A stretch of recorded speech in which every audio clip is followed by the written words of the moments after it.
Tiffin చేయలేదా? మరి ఇంకేంటి? Praise lord. ఇంకా గట్టిగా, ఇంకా గట్టిగా, ఇంకా గట్టిగా. అది ఎవరు చెప్తున్నారు? ప్రైజ్ లార్డ్ అంటే ఏంటి అర్థం తెలుసా మీకు? ఏంటిది? దేవునికి. మరి ఆ మాట ఎందుకు అంత నీరసంగా చెప్తున్నారు? ఎంత ఇదిగా మనం కూర్చునేది దేవుని స్తుతిపరించడానికి అనుకున్నప్పుడు హల్లెలూయా చెప్పడానికి ఎందుకంటే ఇప్పుడు చెప్పండి మరి గట్టిగా. అన్ని నామములకైనా ఉన్నతమైన నామం ఎవరిది? ಎಲ್ಲಾ ನಾಮಕ್ಕಂತ ದೊಡ್ಡ ನಾಮ ಯಾರಿది? ಯೇಸು ಮಸೀಕ ನಾಮ ಯಾರಿది? హల్లెలూయా. కూడి వచ్చిన మీ అందరికీ కూడా ప్రభు నామం పేరిట కృతజ్ఞతాస్తుతులు చెల్లిస్తున్నాను. అలాగే హుబ్లీ పట్టణం నుంచి విచ్చేసిన రాయల్ బాబు గారిని బట్టి, అలాగే ఫ్రాన్సిస్ గారిని బట్టి వండర్ఫుల్ మనందరినీ మంచి ఆరాధనలో నడిపించారు లేదా? మరి నడిపించిన వారి కోసం ఒక మంచి క్లాప్స్ కొట్టండి.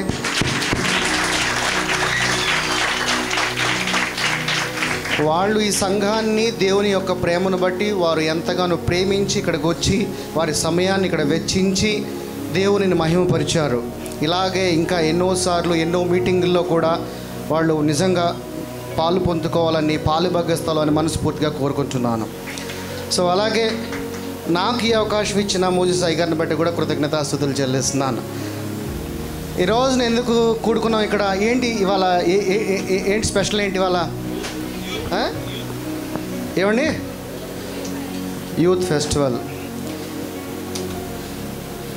ఈ యూత్ రేపు కాబోయే దేవుని యొక్క సువార్థికులు, దేవునికి రాజ్యం కొరకు పనిచేసే బిడ్డలుగా ఉన్నారు. అవునా కదా?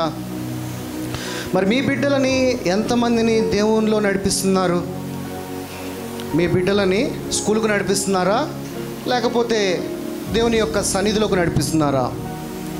మనం పెదాలతో మాట్లాడుతాం, కానీ హృదయంతో పనిచేసే దగ్గరికి వచ్చేపాటికి నిజంగా మనం కార్యాచరణ చేయము.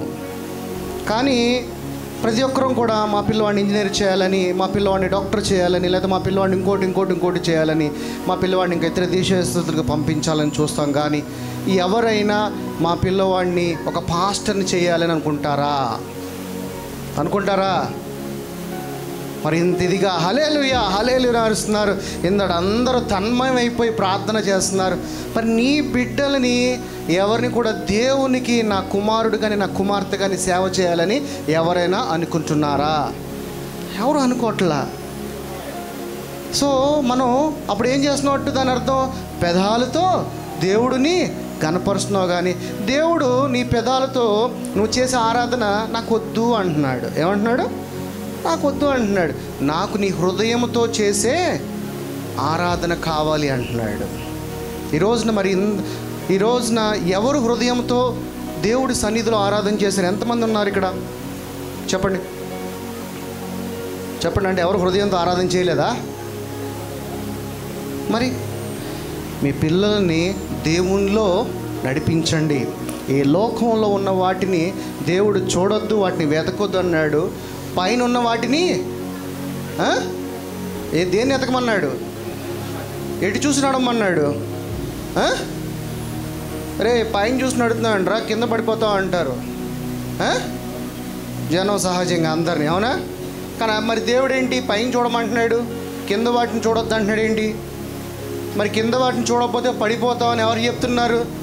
మన తల్లిదండ్రులు, మన లోకమే చెప్తున్నారు. పైన చూస్తూ నువ్వు కింద నడిచేవాడివి విశ్వాసముతో, నా తండ్రి నా చేయి పట్టుకుని నడిపించేవాడు నాకు తోడు ఉండగా నాకేంటని నువ్వు పైన వాటినే వెతకాలి, పైన చూస్తూనే నడవాలి. కానీ సహజంగా మనం అందరం కూడా కింద ఉన్న వాటి గురించే తాపత్రయపడిపోతూ ఉంటాము, వాటి గురించే వెంపర పడిపోతూ ఉంటాం, అంటే టెన్షన్ పడిపోతూ ఉంటాము. ప్రతి ఒక్కరూ కూడా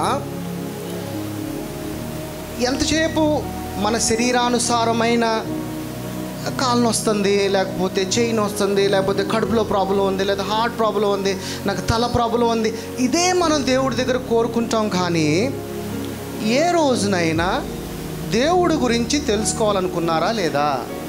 ఎవరు ఈ దేవుడు? ఏంటి ఆయనకి మనకి కనెక్షన్ ఏంటి? ఎందుకు ఆయన నిన్ను ప్రేమిస్తున్నాడు? ఈ రోజున మీరు ఆలోచించారా? దేవుడు అంటే మీరు ఏమనుకుంటారంటే మీ కోరికలు తీర్చేవాడు అనుకుంటారు. ఏమనుకుంటారు? కోరికలను తీర్చేవాడు అనుకుంటారు. కానీ ఈ దేవుడు ఎవరు అసలు? ఏంటి ఆయన తండ్రి ఏంటి, నేను కుమారుణ్ణి ఏంటి, అసలు ఈ దేవుడికి నాకు ఉన్న కనెక్షన్ ఏంటి అని ఎప్పుడైనా మీరు ఆలోచించారా? ఆలోచించరు. ఎంతసేపు నీ కోరికలనే ఆయన ముందు పెట్టి నాకు ఇది కావాలి, నీ నామము ద్వారా నాకు ఇది జై చేయాలి అని ఇలాగే మనము దేవుడిని చూస్తాం. కానీ నువ్వెవరివి తండ్రి, నువ్వెవరివి ఈ దూరంలో ఎవరు కూడా ఆలోచించరు, ప్రార్థన చేయరు. ఆయన చిత్తం ఏంటి? ఆయన చిత్తం చెప్పగలరు ఎవరన్నా? ఏంటి ఆయన చిత్తము? ఎవరన్నా ఆయన చిత్తం ఏంటి అసలు? ఏంటిదండి? ప్రార్థన చేస్తున్నాం ప్రతిరోజు. ఏంటా ప్రార్థన? పరలోకమందు నీ చిత్తము నెరవేరబడినట్లుగా భూలోకమందు కూడా నీ చిత్తము నెరవేరబడునుగాక. అంటే ఏంటి? పరలోకాన్ని ఎక్కడికి తేవాలనుకుంటున్నాడు? ఆయన పరలోకాన్ని ఇక్కడికి తేవాలనుకుంటున్నాడు. ఆ పరలోక రాజ్యాన్ని, ఈ భూరాజ్యాన్ని, రెండిటిని ఆయన కలపటమే ఆయన చిత్తమై ఉన్నది. ఎక్కడి నుంచి ఆదాము అవ్వని తోలేసాడు దేవుడు, పంపించేశాడు బయటికి? ఏదెను తోట నుంచి. ఆ ఏదెను తోట ఎక్కడ ఉంది? ఇక్కడ ఉందా, పైన ఉందా? ఇక్కడే ఉంది. ఏదైతే ఎత్తబడిందో ఏదైనా తోటని, మళ్ళీ అదే ఏదోను తోటని కిందకి తీసుకురావడానికే, ఆయన చిత్తాన్ని నెరవేర్చడానికే ఈ రాజ్యాన్ని, పైనున్న పరలోక రాజ్యము కిందున్న భూరాజ్యాన్ని కలపటమే ఆయన చిత్తము. ఈ లోకాన్ని ఎంతగానో దేవుడు ప్రేమించాడు. లోకాన్ని చెట్టును పుట్టను ప్రేమించాడా? లోకంలో ఉన్న నిన్ను ప్రేమించాడా? నేను చెప్పేది మీకు అందరికి అర్థమవుతుంది, తెలుగు అర్థమవుతుంది కదా? ఎంతమందికి అర్థమవుతుంది? చేతులెత్తండి. రైట్. ఈ లోకాన్ని ప్రేమించా అంటున్నాడు కదా దేవుడు. లోకంలో ఉన్న చెట్లు ప్రేమించాడా? భూమిని ప్రేమించాడా? లేకపోతే నిన్ను ప్రేమించాడా? మనల్ని ప్రేమించాడు. ఈ లోకాన్ని బట్టి, ఈ లోకంలో ఆయన సొత్తును, ఎవరై ఉన్నాం మనం? ఆయనకు ప్రజలమై ఉన్నాం కదా. ఎవరి సొత్తు మనము? దేవుని సొత్తు అయి ఉన్నాము. దేవుడు అంటాము, దేవుణ్ణి అని మనము మాట్లాడుతూ ఉంటాము. అసలు మన దేవుడు ఎలా ఉన్నాడు? ఎలా ఉన్నాడు మన దేవుడు? దేవుడు అంటే ఎలా ఉంటాడు? రూపం కలిగి ఉన్నాడా? తెల్ల కాగిలాగా ఉన్నాడా? లేకపోతే ఒక పొగలాగా ఉన్నాడా? మరి ఎలా ఉన్నాడు దేవుడు? ఎలాగా? దేవుడు ఎలా ఉన్నాడంటే, ముగ్గురు వ్యక్తులుగా ఉన్న దేవుడు ఎలాగున్నాడు? ఏక ఆత్మగా ఉన్నాడు. ముగ్గురుగా కనపడుతున్నారు. తండ్రి, కుమార, పరిశుద్ధాత్ముడుగా త్రిత్వము కలిగిన దేవుడు ఒకటిగా ఉన్నాడు. భార్య భర్తలు ఇద్దరుగా ఉంటారా లేదా? కానీ వాళ్ళిద్దరిని ఏమంటున్నాడు? ఏక శరీరం అంటున్నాడు, అంటే ఏకాత్మం అంటున్నాడు. మరి ఈ ముగ్గురు కలిగిన ఏకాత్మగా ఉన్న దేవుడు ఎలాంటి రూపం కలిగి ఉన్నాడు? ఎలాంటి రూపం కలిగి ఉన్నాడు? ఆత్మై ఉన్నాడు. Okay, right. తర్వాత ప్రేమై ఉన్నాడు. తర్వాత చెప్పండి. వెలుగై ఉన్నాడు. రక్షకుడై ఉన్నాడు. ఆయనకి నేచర్స్ ఉన్నాయి కదా. నేచర్స్ కలిగి ఉన్న దేవుడు, ముగ్గురుగా ఉన్న దేవుడి దగ్గర 3 రకాల నేచర్లు ఉంటాయి కదా. 3 రకాలుగా కనపడుతున్న దేవుడు ప్రేమై ఉన్నాడు, దాని తర్వాత వెలుగై ఉన్నాడు, దాని తర్వాత he is the fire of God. ఎలా ఉన్నాడు? దహించు అగ్ని వలె ఉన్నాడు. ఈ రోజున ఈ వాక్యము కనుక మీరు వింటే, మీరు ఒక అగ్ని వలె ఇక్కడి నుంచి మీరు వెళ్ళబోతున్నారు. ఇక్కడి నుంచి ఈ అగ్ని మీరు రాజేసుకుని, ఈ అగ్ని ఇంకా ఎప్పటికి కూడా మీలో మండుతూనే ఉండాలి. ఈ భూమి నడవాలంటే భూమిలో ఏముందో తెలుసా? ఈ భూమి తిరగాలంటే అగ్నిగుండము మండితేనే ఈ భూమి తిరుగుతున్నది. నీ కడుపులో కాలితేనే నీకు ఆకలి. అలాగే ఏ బండి అయినా కానీ మండితేనే కానీ బండి నడవదు. ఈ రోజున ఈ వాక్యము నీలో ఒక అగ్గిలాగా మండుతూ ఇక్కడ నుంచి ఒక దేవుని యొక్క ఆత్మ కలిగిన శక్తిగా మనం ఇక్కడి నుంచి వెళ్ళాలి. ఏదో వాక్యం వింటున్నాము, ఆ వాక్యము ఇక్కడ నుంచి బయటికి వెళ్ళంగానే ఆ వాక్యము నీ నుంచి బయటికి వెళ్ళిపోయేది కాదు, అది వేషధారణమైన వాక్యము. ఈరోజున ఎంతమంది పిల్లలు ఉన్నారు, ఈ పిల్లలందరూ కూడా దేవుడికి తలయొగ్గాలా, లోక మర్యాదకు తలయొగ్గాలా? కానీ మనం చెప్తాం, కానీ నిజంగా లోకానికే తలయొగ్గుతాం. To be frank. మరి నువ్వు లోక మర్యాద అంటే ఏంటి? రండి కూర్చోండి, అది కాదు లోక మర్యాద అంటే. లోక మర్యాద అంటే లోకంలో నీ అవసరతలు ఏదైతే ఉన్నాయో వాటి మీద నువ్వు ఆధారపడుతున్నావు చూసావా, దానినే లోక మర్యాద అని అంటున్నాడు. దేవుని యొక్క వాక్యాన్ని నీలో దేవుడు ఏమంటున్నాడంటే, ఆ వాక్యాన్ని జీవనదిలాగా ప్రవహింపజేయమంటున్నాడు. మనం ఏం చేస్తున్నాం? ఆ నదిని మన అవసరతలను బట్టి ఈ లోక మర్యాదలో ఉన్న ఏదైతే ఉన్నాయో వాటన్నిటినీ మన చుట్టూ అడ్డుగోడలాగా కట్టేసుకుంటున్నాం. ఎందులోకి? నీలోకి నీ దేవుని యొక్క జీవం కలిగిన వాక్యాన్ని రానికోకుండా. ఏంటి అడ్డుగోడలు? ఎవరైనా చెప్పగలరా? ఏంటి అడ్డుగోడలు? ఈ రోజున పెద్ద అడ్డుగోడ, పెద్ద డ్యామ్ మీది ఇక్కడ, అదేది కావేరీ డ్యామ్ అనేది, తుంగభద్ర డ్యామ్ ఉంది కదా, అంత పెద్ద డ్యాము మన జీవితంలో ఏంటి చెప్పండి? ఫస్ట్ ఇక్కడే ఉంది కదా పక్కనే. చెప్పగలరా ఎవరన్నా?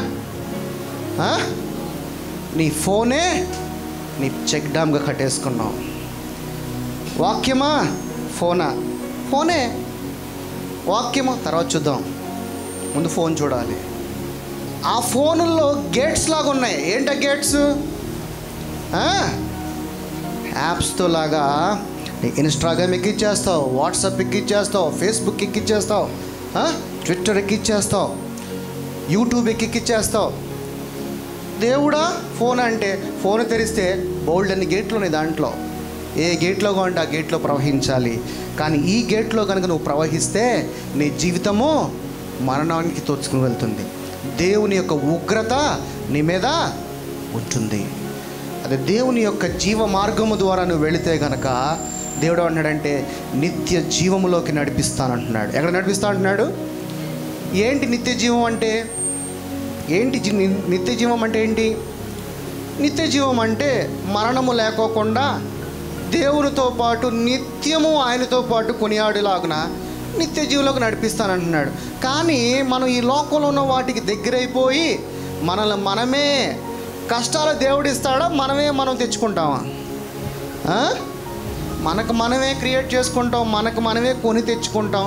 కానీ దేవుడి దగ్గరికి వెళ్ళి దేవుడిని నిందిస్తూ ఉంటాం. కానీ దేవుడు అంటున్నాడు, ఆయన ప్రేమగా చూస్తున్నాడు నువ్వు ఎప్పుడు మారు మనసు పొందుతావా అని. మారు మనసు పొందడం ఒక్కటే కాదు, నువ్వు దేవుడికి నిజమైన వారసుడిగా జీవించాలంటే ప్రతి విషయంలో కూడా మనకు మనమే మన ఆశీర్వాదాలను కోల్పోతున్నాం. ఎలాగా? దేవునికి ఇవ్వవలసిన సమయాన్ని ఇవ్వము. మనము దేవుడిని మనము ప్రథముడుగా పెట్టి నడుచుకోము. దేవుడి యొక్క వాక్యానికి చెవియొగ్గము. దేవుడు ఏమంటున్నాడు? నా కుమారుడా, నా మాటలను ఆలకించిన ఎడల ఆ ఆజ్ఞలను చెవియొగ్గి విని ఎక్కడ భద్రపరచుకోమంటున్నాడు? నీ హృదయంలో భద్రపరుచుకోమంటున్నాడు. నీ హృదయంలో భద్రపరుచుకున్న ఆ వెలుగు కలిగిన జీవమైన వాక్యాన్ని నీ నోటి ద్వారా పలకమంటున్నాడు. మన నోట్లోంచి ఏం పలుకుతాం? మన నోట్లోంచి చెత్తంతా పలుకుతూ ఉంటాం. ఎంత చూసినా దుర్భోషం మాట్లాడుతూ ఉంటాం, అసూయ కలిగిన మాటలు మాట్లాడుతూ ఉంటాం, తప్పుడు మాటలు మాట్లాడుతూ ఉంటాం. జీవం కలిగిన మాటలు ఏ రోజైనా మాట్లాడతామా? మాట్లాడం. ఎంతసేపు నీవు గనక జీవం కలిగిన వాక్యము నీలో ఉండి ఉన్నట్లయితే నీ నోట్లోంచి రావాల్సింది ఏం మాట? గాడ్ బ్లెస్ యూ, ఈ మాట రావాలి. ఈ రోజున ప్రతి ఒక్కరం కూడా దీన్ని ఈ 66 పుస్తకాలు మొత్తంలో ఒకటే సారాంశం ఏంటి చెప్పగలరా? చెప్పండి ఏంటి? ఒకటే సారాంశం. ఈ 66 పుస్తకాలు నీకు అవసరమా? అవసరమే. అవసరం లేదా? అవసరం లేదు.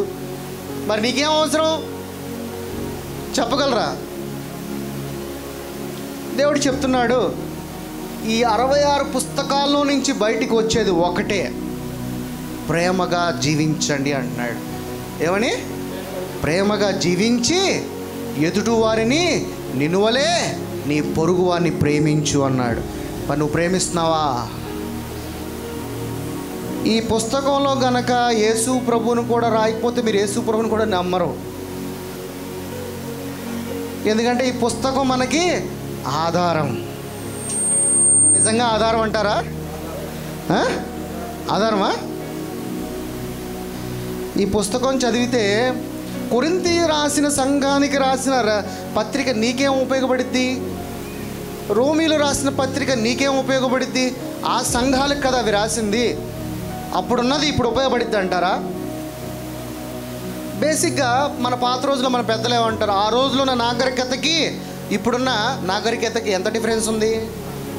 చాలా ఉంది. మరి పాత రోజుల్లో ఉన్నట్టు ఇప్పుడు ఉండగలం మనం? మరి ఉండలేం కదా. మరి ఇది ఎందుకు ఉపయోగపడుతుంది? ఇది ఎందుకు మారట్లా? మన జీవితంలో మనకు ఒక 60-70 ఇయర్స్ బ్యాక్కి వెళ్తే అప్పుడున్న పద్ధతులు ఇప్పుడు ఎవడన్నా పాటిస్తున్నాడు? అసలు ఇప్పుడు జాయింట్ ఫ్యామిలీస్ ఉన్నాయా? అత్త కోడల మధ్య అప్పట్లో ఒక మంచి రెస్పెక్ట్ ఉండేది. ఇప్పుడు ఉందా? కోడలు చేంజ్ చేసేస్తుంది, ఇల్లుని ఇరక్కొట్టేసి బయట తీసుకెళ్ళిపోద్ది మొగుడిని. అవునా? సహజంగా. మరి ఆ పద్ధతులు ఇప్పుడు ఎందుకు ఉండలా? కానీ ఈ పుస్తకం ఎందుకు ఇప్పటికీ బతికే ఉన్నది? ఈ పుస్తకంలో జీవగ్రంథం ఉన్నది కాబట్టి, జీవం ఉన్నది కాబట్టి. అయినా కానీ ఈ పుస్తకంలో ఉన్న 66 గ్రంథాలు ఏదైతే ఉన్నాయో, పత్రికలు కానీ ఏదైనా ఖండాలు కానీ, ఇవన్నీ చెప్పేది ఒకటే, ఏంటంటే ప్రేమగా జీవించి పూర్ణ హృదయముతో పూర్ణ మనసుతో నన్ను ఆరాధించు, నిన్నువలే నీ పొరుగు వారిని ప్రేమించు అని చెప్తున్నాడు. ఈ 2 కమాండ్మెంట్స్ కనుక నువ్వు పాటిస్తే నో నీడ్ దిస్ బైబుల్. ఈ బైబిల్ అక్కర్లేదు. ఈ బైబిల్లో ఉన్న అక్షరాలు విలువ లేదు ఎందులో ఉంటే? ఈ పుస్తకంలో ఉంటే. కానీ ఇదే పుస్తకంలో ఉన్న అక్షరాలని నీ హృదయంలో గనక భద్రపరుచుకున్నట్లయితే జీవం ఇక్కడుంటే రాదు. జీవము నీ హృదయంలో ఉంటే ఆ జీవం కలిగిన మాటకి శక్తి ఉంటుంది. ఎందుకంటే నేను డెలివర్ చేయమంటున్నాడు, కమాండ్ చేయంటున్నాడు, అథారిటీని తీసుకుని గద్దించు అంటున్నాడు, రిబ్యూక్ చేయమంటున్నాడు. ఇదేం చేయగలదు? తలకడ తిండక పెట్టుకుంటే ఏమైంది? No use. కానీ చాలామంది క్రైస్తవులు ఏం చేస్తారంటే దీన్ని ఒక వెపన్గా పెట్టుకుని తలకడ కింద పెట్టుకుని పడుకుంటారు. కానీ దేవుడు చెప్తుంది ఏంటంటే ఈ జీవగ్రంథము నీ హృదయ పలకలలో రాసుకో అంటున్నాడు. తలకడ కింద పెట్టుకుంటే కాదు. కానీ ఈ వాక్యాన్ని మనలోకి వెళ్ళనీయకుండా మనం ఏం చేస్తున్నాం? మన సమయాన్ని లోకానికి సమర్పించేసుకుంటున్నాం. ఎలాగా? మన జీవితంలో ఈ రోజున చెడిపోవటానికి ఎన్నున్నాయి ఎంటర్టైన్మెంట్స్. ఈ రోజున వాటికి తల ఎగ్గుతావు, కానీ దేవుని యొక్క వాక్యానికి మనము సమయానికి ఇవ్వము, దేవుని ఆరాధనకి టైం ఇవ్వము. మన జీవితంలో మీరు రోజు మొత్తంలో 1 గంట సేపు ప్రార్థన చేసేవాళ్ళు ఎవరున్నారు? ఎంతమంది ఉన్నారు? మహా అయితే 1, 2 ఆర్ 3. మిగతా వాళ్ళందరూ సార్ రోజు మొత్తంలో 5 మినిట్స్ చేసేవాళ్ళు ఉన్నారా? 5 నిమిషాలు కూడా చేసేవాళ్ళు లేరా? మరి ఎక్కడున్నాం మనం? క్రైస్తవులమా వేషధారులమా? మరి ఇందడ ఒక అరగంట దగ్గర 45 మినిట్స్ మరందరూ గట్టిగా దేవుని స్మరిస్తూ ఆరాధన చేస్తారు. అది వేషధారణ లేకపోతే నిజంగా దేవునికి సమర్పించుకునేదా? వేషధారణగా దేవుడి దగ్గర నువ్వు ఉంటూ ఆశీర్వాదం కావాలంటే వస్తుందా? రాదు. ఈరోజు ఇంతమంది యూత్ పిల్లలు ఉన్నారు. లోకం వైపు చూస్తుంటే ఇక్కడున్న తల్లుల్లో ఎగ్జాంపుల్, స్కూల్కు వెళ్ళి వచ్చిన తర్వాత వాడు ఆటలాడుకుంటూ ఉంటే ఎంతమంది తల్లిదండ్రులు వాళ్ళ యొక్క హస్బెండ్స్కి ఏమండి వీడు హోంవర్క్ చేయట్లేదు బయటికి వెళ్ళి ఆడుకుంటున్నాడండి అనేవాళ్ళు ఎంతమంది ఉంటారు? చేతులు ఎత్తరు. మ్యాక్సిమం చేతులు ఎత్తరు మీరు, కానీ అందరూ అదే చెప్తారు. హోంవర్క్ చేయలేదని గద్దించేవాళ్ళే ఎక్కువగానే. ఎవరైనా పిల్లవాడు వచ్చాడు, వాడు ప్రార్థన చేసుకోలేదు, బైబుల్ చదువుకోలేదని చెప్పేవాళ్ళు ఎవడన్నా ఉన్నాడా? ఎవరు లేరు. మరి అలాంటప్పుడు మనం నిజమైన క్రైస్తవులమా, మనల్ని మనం మోసం చేసుకునే క్రైస్తవులమా? మనల్ని మనమే మోసం చేసుకుంటూ బ్రతికే క్రైస్తవులము. క్రైస్తత్వం అంటే మతం కాదు, క్రైస్తత్వం అనేది మార్గము.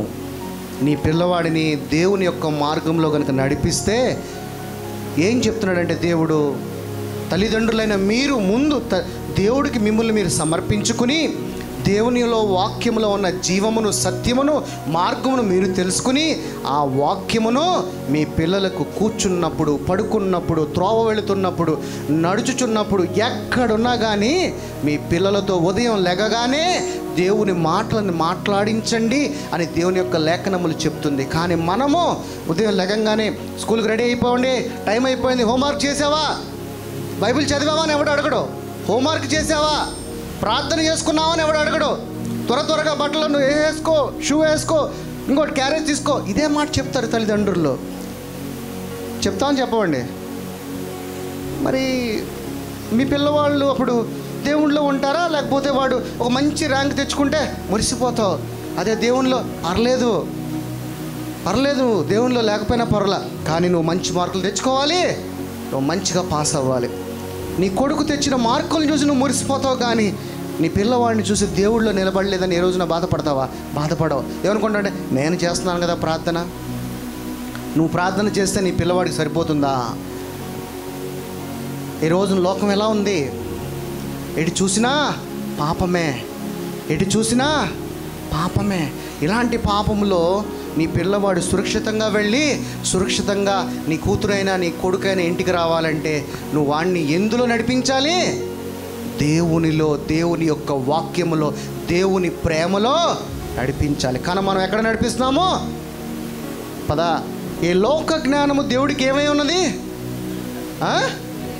వెర్రితనమైన జ్ఞానము కోసం పరిగెడుతున్నావు, కానీ నిజమైన జ్ఞానము దేవుడి దగ్గర ఉన్నది.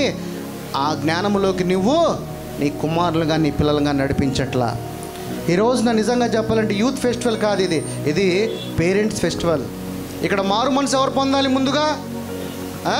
కోడి ముందా, గుడ్డు ముందా? ఇప్పుడు పేరెంట్స్ ముందా, పిల్లల ముందా? ఇప్పుడు ఎవడు మారు మనసు పొందాలి? ఇక్కడ పేరెంట్స్ మారాలి. మీరు మారితే మీరు ఎవరిని మారుస్తారు? మీ పిల్లలను. దేవునిలో ఎదిగిన రోజున సంతోషపడండి మీ పిల్లల్ని. దేవుని కొరకే మీ పిల్లవాడు ఉదయాన్నే లెగిసి మీ కొరకు ప్రార్థన చేస్తాడు చూడండి, అప్పుడు మురిసిపో. అంతేగాని మార్కులు తెచ్చుకుంటే మురిసిపోవటం అది వెర్రితనం అంటున్నాడు. దేవుడిని ప్రథమంగా పెట్టండి మీ పిల్లల్లో. ఏం చేసినా ప్రతిరోజు లేవకంగానే ప్రార్థన తర్వాత ఏదైనా కానీ, వాట్ నెక్స్ట్ ఏదైనా కానీ, అలాగ మనము పిల్లలకి అలవాటు చేసుకుంటూ రావాలి. కానీ మనం ఈ లోక మర్యాద ఇవే వీటి గురించి మనం పరిగెడుతూ, వీటి గురించి మనము ఆరాటపడుతూ పరిగెడతా ఉంటాం. కానీ మన పిల్లలను దేవుని నడిపించడానికి మనము ఆలోచించము. నా సహోదరి, నా సహోదరుడా, ఈరోజు నుంచి దేవుని యొక్క వాక్యాన్ని మీ హృదయంలో ప్రవహింపజేయండి. మీరు ఏదైతే మతమని గోడలు కట్టుకున్నారో ఆ గోడలను ఈ రోజున బద్దలు కొట్టండి.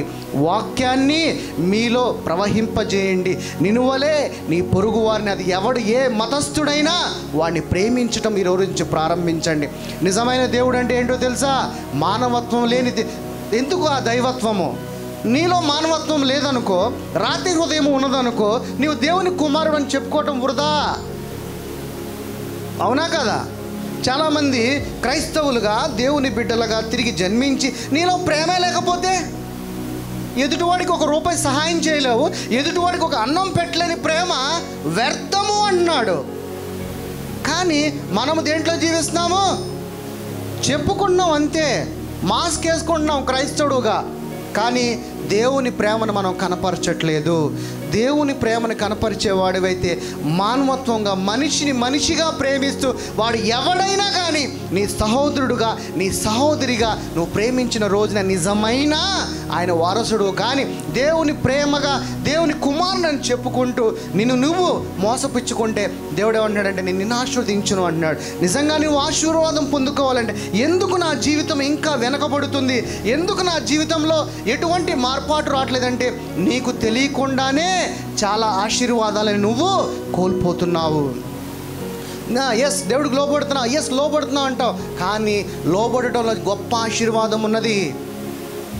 లోబడటంలో గొప్ప ఆశీర్వాదం ఉన్నది. లోబడితే నిన్ను నువ్వు స్ఫూర్తిగా దేవుడికి సమర్పించుకోవటము. కానీ మనము సమర్పించుకోకుండా దేవునికి లోబడతాం అంటాం, కానీ నిజంగా దేవుడికి మనము లోబడము. సో ఈరోజు ఈ అగ్ని ఏదైతే మండే అగ్ని, దేవుడు ఒక అగ్ని, దహించు అగ్ని వలె ఉన్నాడు. ఎలా ఉన్నాడు?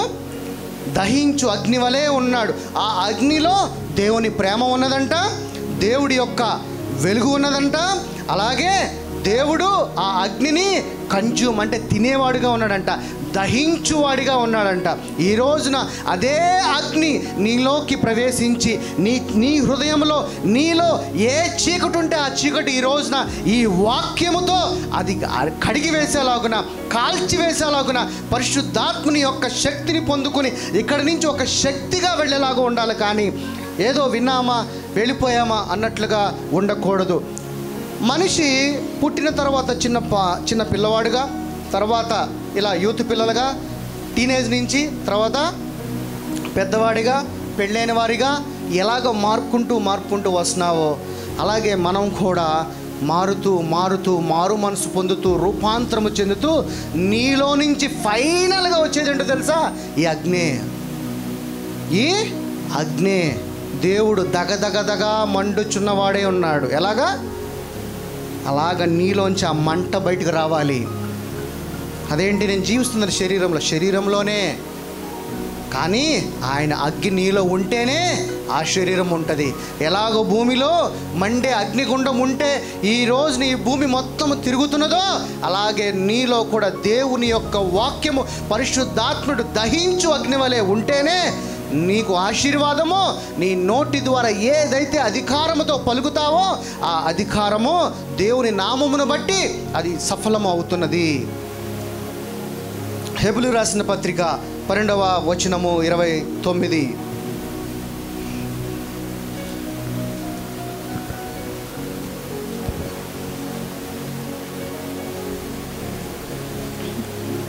దైవ కృప కలిగి ఇందుము.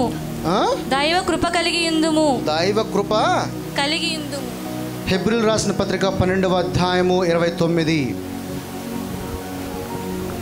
దేవుడు ఏలయనగా మన దేవుడు దహించు అగ్ని అయి ఉన్నాడంట.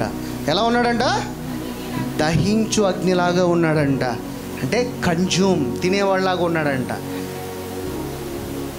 అదేంటి? దేవుడు వెలుగే ఉన్నాడు కదా, దేవుడు ప్రేమై ఉన్నాడు కదా అంటే అసలు నిజంగా దేవుడు ఎలా ఉన్నాడంటే అగ్ని అయి ఉన్నాడు. ఎలా ఉన్నాడు? అగ్ని. ఈ రోజున అగ్ని ఇక్కడ రాజేయాలి. ఈ రోజున ఆ అగ్ని ఇక్కడ రాజేయాలి. రాజేద్దాం ఆ అగ్నిని. ఎలా ఏంటి అనేది ఇర్మియా గ్రంథము 23:29.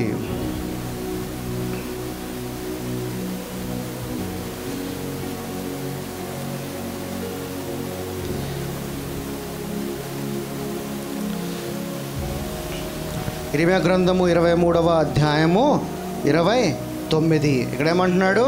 నా మాట అగ్ని వంటిది కాదా, బండను బద్దలు చేయు సుత్తి వంటిది కాదా? ఏమై ఉన్నాడు ఇక్కడ దేవుడు? అగ్ని వలె ఉన్నాడంట. ఆయన మాట కూడా ఏమైనదంట? అదేంటి మరి? ఆయన మాట అక్షరం కదా, ఆయన మాట అక్షరం కదా, మరి ఇక్కడేంటి నా మాట అగ్ని వలె ఉందంటున్నాడు ఏంటి? దేవుడు అగ్ని కలిగిన ఒక వ్యక్తిత్వం కలిగిన వాడు. ఎలాగా? ఒక అగ్నిలాగా మండుచుంటూ ఆయన మాటలో కూడా అగ్ని ఉందంట. ఆ అగ్ని భూమిని కూడా బద్దలు చేస్తుంది. ఏంటి? బద్దలైతే లావా వస్తుంది కదా, అగ్ని పర్వతం పేలితే ఏమొస్తుంది? అగ్ని లావా బయటకు వస్తుంది అగ్ని పర్వతం నుంచి. అలాగే ఆయన మాట ఏమవుతుందంట? బండను కూడా బద్దలు చేసేలాగా ఆయన మాటలు ఉంటుందంట. సో మరి ఆయన కుమారుడుగా, ఆయన కుమార్తెగా నీవు ఉంటే మరి నీ మాటలో నుంచి ఏం రావాలి? అగ్ని రావాలి. కానీ మన నోట్లో నుంచి ఏం వస్తాయి? ఎదుటివాడు నాశనం అయిపోవాలని కోరుకుంటాం. సహజంగా ఎదుటివాడు ఎదిగినా ఓర్చుకోలేం, ఎదుటివాడు బాగుపడినా చూస్తూ ఊరుకోలేం. అవునా? నీ నోట్లోంచి ఏమొస్తుంది అంటున్నాడు? యాకోబు రాసిన పత్రిక 3:6, 3:1 తిను.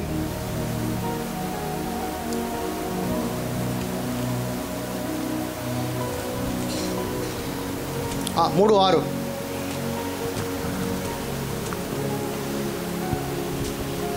ఏంటమ్మా? నాలుక అగ్ని అయి నాలుక మన అవయవములలో ఉంచబడిన పాప ప్రపంచమై సర్వ శరీరమునకు మాలిన్యమును కలుగు చేసినను ప్రకృతి చక్రమును చిచ్చుపెట్టుచు అది నరకము చేత చిచ్చు పెట్టబడును. మన నాలుక ఏమైనదంట? అగ్ని ఉందంట. మన నాలుక కూడా అగ్ని ఉన్నది. మరి నీ నాలుకలో నుంచి బండలు బద్దలు చేసే విధంగా అగ్ని మాటలు రావాలి, కానీ ఎదుటివాడి కుటుంబాన్ని కూల్చే విధంగా నీ మాటలు ఉండకూడదు. ఎదుటివాడి కుటుంబాన్ని తిరిగి కట్టేలాగా మన దేవుడు కుటుంబాన్ని కట్టేవాడా, కుటుంబాన్ని విరగొట్టేవాడా? మరి కట్టే కుటుంబంలో ఉండే నువ్వు ఎలాంటి మాటలు రావాలి ఎదుటివాడి గురించి? కుటుంబాన్ని కట్టే విధంగా, కుటుంబంలో ఉన్నవాడిని ప్రేమించే విధంగా, కుటుంబంలో ఉన్నవాడి రోగాన్ని బంధించే విధంగా, వాడి యొక్క కష్టాలలో, వాడి యొక్క బాధలలో, వాడి చింతలలో నీ యొక్క నాలుకలో నుంచి వచ్చే మాటలు అగ్ని కలిగి ఉంటాయి. కాబట్టి దేవుని యొక్క అథారిటీని నువ్వు తీసుకొని యేసు నామములో ఎదుటి వాడిని ప్రేమిస్తూ వాడి జీవితంలో ఉన్న ప్రతి చింతను నీ ప్రార్థన ద్వారా విడుదల దయచేయాలి. ఎంతమంది మనం ప్రార్థన చేస్తాం? ఎదుటివాడి గురించి నిజంగా చెప్పండి, ఎంతమంది ప్రార్థన చేస్తారు మీరు? రోజు చేస్తారా? చూడండి, 2-3 ఎత్తుతున్నారు. ఎంతసేపు మన ప్రార్థన మన గురించే, మన నిమిత్తమే, మన కుటుంబం అవసరతల నిమిత్తమే ప్రార్థన చేస్తాము. కానీ దేవుడు ఏమంటున్నాడంటే, నీ గురించి నువ్వు ప్రార్థన చేసుకోవటం కాదు, నిన్ను నువ్వే ప్రతిరోజు నీ పిల్లల్ని ప్రేమిస్తే ఏంటి ఉపయోగము? నువ్వు ఎట్లాగో నీ పిల్లలని ప్రేమిస్తావు, కానీ ఎదుటివాడిని ప్రేమించు అంటున్నాడు. ఎప్పుడైతే నువ్వు ఎదుటివాడిని ప్రేమించటం ప్రారంభిస్తావో అదే నిజమైన నీ జీవితంలో మార్పాటు, అదే నిజమైన నీ మారు మనసు అంటే అదే. కానీ నిన్ను నువ్వే ప్రేమించుకుంటూ నీ పిల్లల్నే ప్రేమించుకుంటూ ఉంటే అది నిజమైన ప్రేమ కాదు.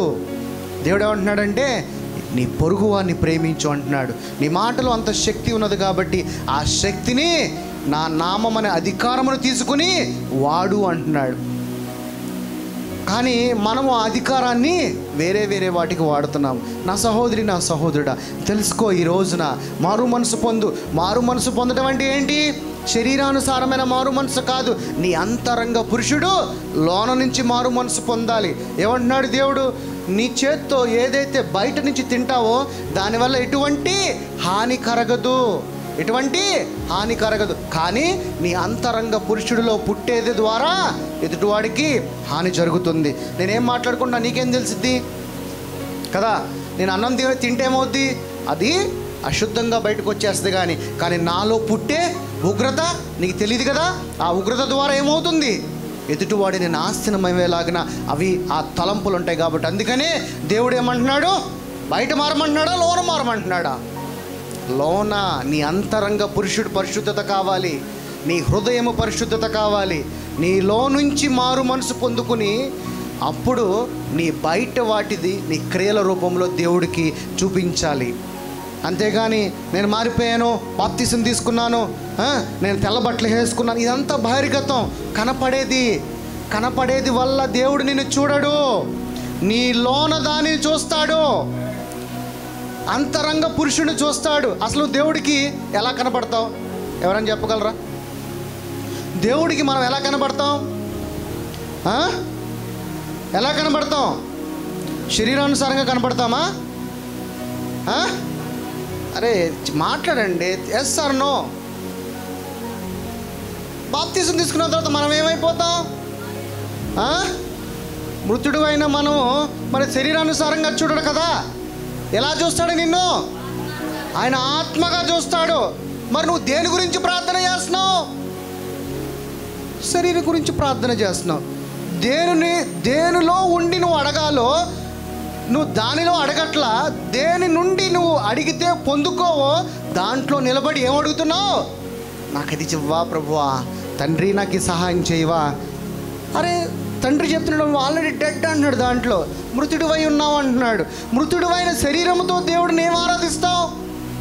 మృతుడివైన శరీరంతో ఏం ఆరాధిస్తావు? నీ కన్నీళ్ళు చూస్తాడు. అప్పుడు కన్నీళ్ళు ఆత్మకు వస్తాయా శరీరానికి వస్తాయా? శరీరానికి. మరి శరీరంతో ఏడిస్తే దేవుడు చూడడు కదా. నువ్వు శరీరంలో జీవించడం లేదు కదా, ఆయన ఆత్మగా అందుకే నేను ఏమంటున్నాడంటే, నీ పూర్ణ హృదయముతో, పూర్ణ మనసుతో, పూర్ణ వివేకము కలిగి నన్ను ఆరాధించు అంటున్నాడు. నీవు ఆయన ఆత్మగా దేవుడిని ఎప్పుడైతే ఆరాధిస్తావో ఆ రోజున నిజమైన నీకు కృప, నిజమైన ఆయన యొక్క బ్లెస్సింగ్స్ పొందుకుంటావు. అంతేకాని వేషధారణగా మోకాలు దండేసి దేవుడా దేవుడా దేవుడా దేవుడా ఉన్నాడంటే, నువ్వు అన్నిసార్లు దేవుడా అన్నా కానీ నో యూజ్ బిడ్డ అంటున్నాడు. కన్నీళ్ళు అరగంట చేపు కన్నీళ్ళు కన్నీళ్ళు కన్నీళ్ళు విడిచినా ఉపయోగం లేదంటున్నాడు. ఎందుకనంటే మన పిల్లలే ఏడిస్తే నువ్వు తట్టుకోలేవు, నువ్వు ఏడిస్తే నీ తండ్రి అలా తట్టుకుంటాడు. సంతోషముతో ఆయన అధికారమును పొందుకుని, అధికారంతో నువ్వు పొందుకొనవలసినవి దేవుని యొక్క అధికారమును కలిగి పొందుకోవాలి. ఆ రోజున ఎస్ నా కుమారుడు ఎంతగా అభివృద్ధి చెందాడు, నన్ను తెలుసుకుంటున్నాడు. అందుకని దేవుడు ఏమన్నాడు?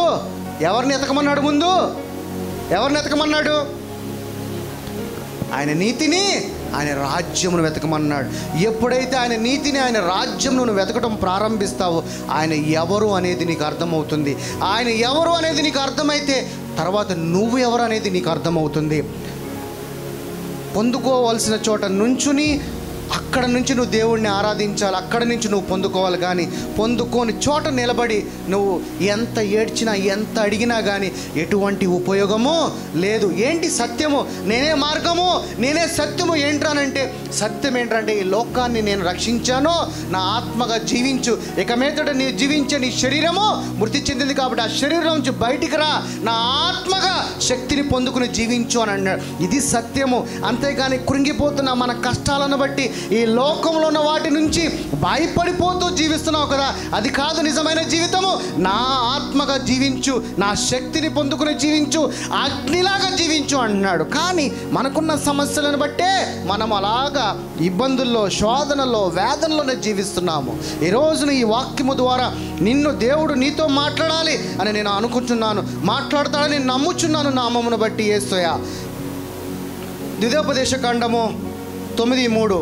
ద్వితీయోపదేశ కాండము 9:3. కాబట్టి నీ దేవుడైన యెహోవా తానే దహించు అగ్ని వలె, తానే దహించు అగ్ని అయి నీ ముందరను దాటి పోవుచున్నాడని నేడు నీవు తెలుసుకొనుము. తర్వాత ఆయన వారిని నశింపజేసి నీ ఎదుట వారిని కూలద్రోయును. తర్వాత యెహోవా నీతో చెప్పినట్లు నీవు వారిని వెళ్ళగొట్టి వేగమై వారిని నశింపచేసెదవు. దహించు అగ్ని వలె నీ ముందర దాటిపోచున్నాడంట. నీలోనే దహించు అగ్నిలాగా ఉండి నడిపించేవాడే ఉన్నాడు. నిన్ను ఎవడైతే శోధిస్తాడో ఆయన ఏమంటాడంటే వాడిని నేను నశింపజేస్తాను అంటున్నాడు. ఎవడైతే నేను ఇబ్బంది పెడుతున్నాడో నేను అగ్ని వాడిని దహించేస్తాను అంటున్నాడు. అందుకనే దేవుని ఆత్మగా శక్తి కలిగిన వాడిగా జీవించాలి, కానీ శక్తి లేని వాడిగా. అందుకే దేవుడు అన్నాడంటే నేను నీకు ఏ ఆత్మనిచ్చా అన్నాడు? పిరికి ఆత్మనిచ్చా అన్నాడా?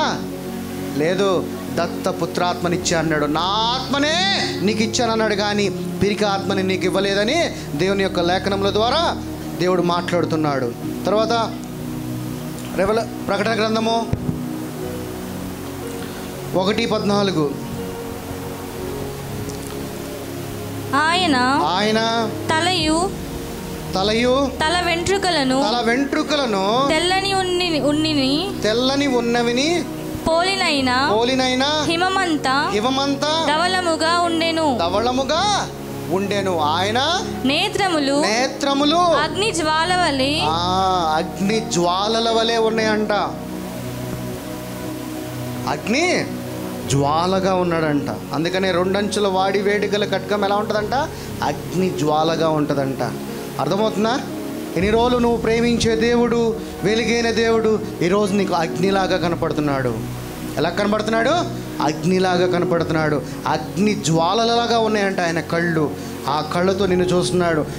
ఆయన చూసినప్పుడు నీలో కూడా అదే అగ్ని ఉండాలి, నీలో కూడా అదే మంట ఉండాలి, నీలో కూడా అదే విశ్వాసముతో కలిగిన రగులుకుంటూ ఉండాలి. కానీ నీలో 120 డేస్ తర్వాత బొగ్గుల మీద నీళ్లు పోస్తే చల్లారిపోతా తుస్సు అని అలా ఉంటున్నాం. ఈ రోజున మనం అందరము, ఈ రోజున మనలో నిజంగా దేవుని బిడ్డలమైతే దేవుడి కోసం ఆరాటంతో పరిగెత్తే వారిలాగా ఉండాలి, కానీ దేవుడిలో రిలాక్స్ అయిపోయే జీవితం మనం జీవించకూడదు. అందుకే మంచి పోరాడితమంటారు. కానీ నీ శరీరంలో కదా పోరాటమో, నీ ఆత్మలో పోరాడాలి. నువ్వు దేవుడి కోసం ఆత్మలో పోరాడుతూ ఆయన రాజ్య సువార్తను విస్తరించాలి, కానీ నీ శరీర ఆశల కొరకు పరిగెడుతూ ఇది కాదు అసలైన జీవితమో. యేసు ప్రభుని వెంబడించాలంటే ఏం చెప్పాడు? ఉన్నదంతా అమ్మేసి నా దగ్గర రా అన్నాడా లేదా? అంటే నిజంగా అమ్మేసి రమ్మని కాదు, అలాంటి ఒక ఆసక్తి కలిగి ఉండాలి, అలాంటి గ్రహింపు కలిగి ఉండాలని చెప్తున్నాడు. ఈ రోజున మనం చెప్పుకుంటున్నాం కానీ చేయట్లా. నువ్వు నిజంగా చేస్తే, దేవుని బిడ్డగా జీవించాలనుకుంటే, ఆయన ఆత్మగా ఒక అగ్ని వలె జీవించడానికి ప్రారంభము చేయి.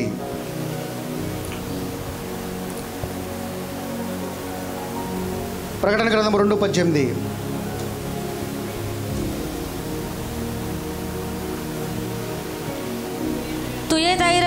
తూతైరలో ఉన్న సంగపు దూతకు ఇలాగు రాయము. ఎలాగ రాయమంటున్నాడు? ఎలాగ రాయాలో కూడా పత్రికను చెప్తున్నాడు. తర్వాత అగ్ని జ్వాలలు వంటి కన్నులను అపరంజిని పోలిన పాదములు గల దేవుని కుమారుడు చెప్పు సంగతులేమనగా ఎలాగ రాయమని చెప్తున్నాడు? అగ్ని జ్వాలలు వంటి కన్నులు కలిగిన అపరంజిని పోలిన వాడే ఉన్నాడంట. అగ్నిలాగా ఉండి పత్రికను రాయంటున్నాడు. ఈ విధంగా చెప్పు అంటున్నాడు యోహాను గారికి. అగ్నే ఉన్న నీ దేవుడు ఈ రోజున అదే అగ్నిని పోలిన వాడివై నీవు నీ హృదయంలో నీ యొక్క జీవితంలో జీవించాలి. కానీ ఈ రోజున చల్లారిపోయిన మంటగా మనం జీవిస్తున్నావు, కానీ మనలో ఎటువంటి అగ్ని అనేది లేదు, ఎటువంటి మంట అనేది లేదు, ఎటువంటి ఫైర్ అనేది లేదు. ఫైర్ ఆఫ్ గాడ్గా మనం జీవించాలి, కానీ ఫైర్ ఆఫ్ హ్యూమన్గా నువ్వు జీవించాలి. కానీ నీలో ఆ దహించు అనే అగ్ని లేకుండా ఉన్న రోజులంతా కూడా నీ నుంచి ఎటువంటి యొక్క ఆశీర్వాదము దేవుడి నుంచి నువ్వు పొందుకోవు. నీవు దేవుడి యొక్క ఆశీర్వాదమును పొందుకోవాలంటే ఆయన అగ్ని వలె ఉన్నాడు, ఆయన ఆత్మ వలె ఉన్నాడు, ఆయన ప్రేమ వలె ఉన్నాడు, ఆయన ఏమై ఉన్నాడు? వెలుగై ఉన్నాడు. అవన్నీ నీలో కనపడాలి. అప్పుడు నిజమైన కుమారుడు. కానీ మనలో ఏముంటాయి? మనలో కోపం ఉంటుంది, అసూయ ఉంటుంది, క్రోధం ఉంటుంది, ఎదుటివాడి గురించి చాడీలు చెప్పేవాడిది ఉంటుంది. కానీ దేవుడు ఏమంటాడంటే అప్పుడు నువ్వు దేవుని యొక్క స్వరూపం ఏమై ఉంటావు? దేవుని యొక్క స్వరూపం ఎలా ఉంటుంది? అగ్ని వలె ఉండాలంట, ప్రేమగా ఉండాలంట, ఎదుటివాడికి వెలుగు ఇవ్వాలంట, ఎదుటివాడి జీవితంలో ఉన్న చీకటిని తీసే వెలుగుగా ఉండాలంట. కానీ మనలో ఏముంటుంది? కోపము, క్రోధము ఉంటుంది. అవి దేవుడి స్వభావం కాదు, అది అపవాది స్వభావం. మరి దేవుడి స్వభావం ఇవంటే మరి ఈ రోజున మిమ్మల్ని మీరే పరీక్షించుకోండి. ఎలాంటి స్వభావం కలిగి మనం జీవిస్తున్నామో మన ఈ యొక్క జీవితంలో. 2వ దినవృత్తాంతములు 2 క్రోనికల్ 2వ దినవృత్తాంతములు 7:1.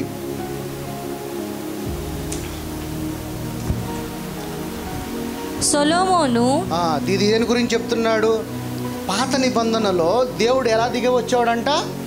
పాత నిబంధనలో ఎలా వచ్చేవాడు? దేవుడు ఎలా వచ్చేవాడు? అగ్నిలాగా వచ్చేవాడు. ఇప్పుడు చూద్దాం అది ఎలాగంటే, సొలొమోను తాను చేయు ప్రార్థనను ముగించినప్పుడు అగ్ని ఆకాశము నుండి దిగి దహన బలులను ఇతరమైన బలులను దహించెను, కాల్చివేశాడంట. ఏంటి బలి? ఎందుకు ఆ బలి జరుగుతున్నది? ఇప్పుడు ఒక బలి జరిగినది, ఎవరు? యేసు ప్రభు. ఎందుకు? మన పాపంలో నిమిత్తమై.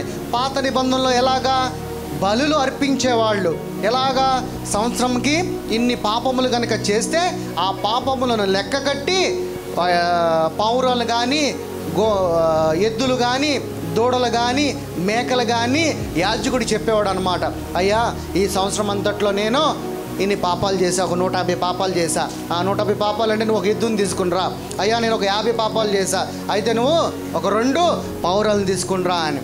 వాటి బలించి అర్పించిన తర్వాత ఆకాశము నుండి అగ్గిలాగా వచ్చి ఆ రక్తాన్ని దహించి దానికి పరిశుద్ధతని చేసి దేవుడు మళ్ళీ తిరిగి వెళ్ళిపోయేవాడంట. తర్వాత యెహోవా తేజస్సు మందిరము నిండా నిండెను. మరి ఈ రోజున ఇదే మందిరంలో దేవుని యొక్క మహిమ నిండిందా లేదా? నిండిందా? మరి నిండితో గట్టిగా హల్లెలూయా చెప్పండి. అదే తేజస్సు ఇదే రోజున ప్రతి ముఖంలో కనపడాలి. ఈ రోజున ప్రతి ఒక్కడి కన్నీళ్లను మన తండ్రి యొక్క తేజస్సు ద్వారా తుడిచివేయాలి. ఈ రోజున ప్రతి ఒక్కడు ఇక్కడ నుంచి విడుదలను పొందుకుని వెళ్ళాలి. తర్వాత యెహోవా తేజస్సుతో మందిరము నిండినందున యాజకులు అందులో ప్రవేశింపలేకపోయిరి. తర్వాత అగ్నియు యెహోవా తేజస్సును మందిరము మీదకి దిగగా చూచి ఇశ్రాయేలీయులందరూ ఈ రోజున శివపురంలో ఈ సంఘములో కూర్చున్న ప్రతి విశ్వాసి సాష్టాంగ నమస్కారము ఆ రోజుల్లో సాష్టాంగ నమస్కారం చేస్తారు. ఈ రోజున మీ హృదయముతో పూర్ణ ఆత్మతో దేవుడిని నమస్కారం చేయండి. తర్వాత యెహోవా దయాళుడు ఆయన కృప నిరంతరము ఉండునని చెప్పి ఆయనను ఆరాధించి స్తుతించిరి.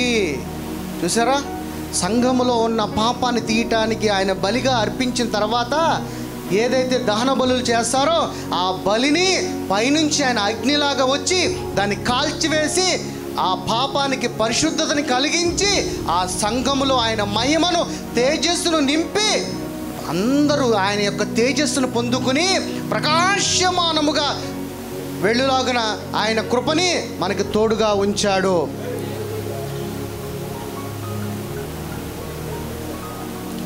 ఏమైంది? వర్ధించునుగాక. ఏమి కాదు. అర్థమవుతుందా? Clear nothing. ఎవరు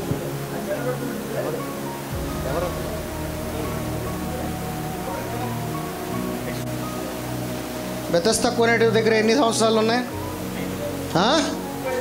38 సంవత్సరాలు ఉన్నదే. దేవుడు పోగొట్టినాడు 18 సంవత్సరాలు అంత. ఆఫ్టర్ ఆల్ ఆయన యేసునామంలో సమర్పించుకుంటే ఈ రోజున ఆయన యొక్క పిడుసు యేసునామంలో విడుదలవును గాక.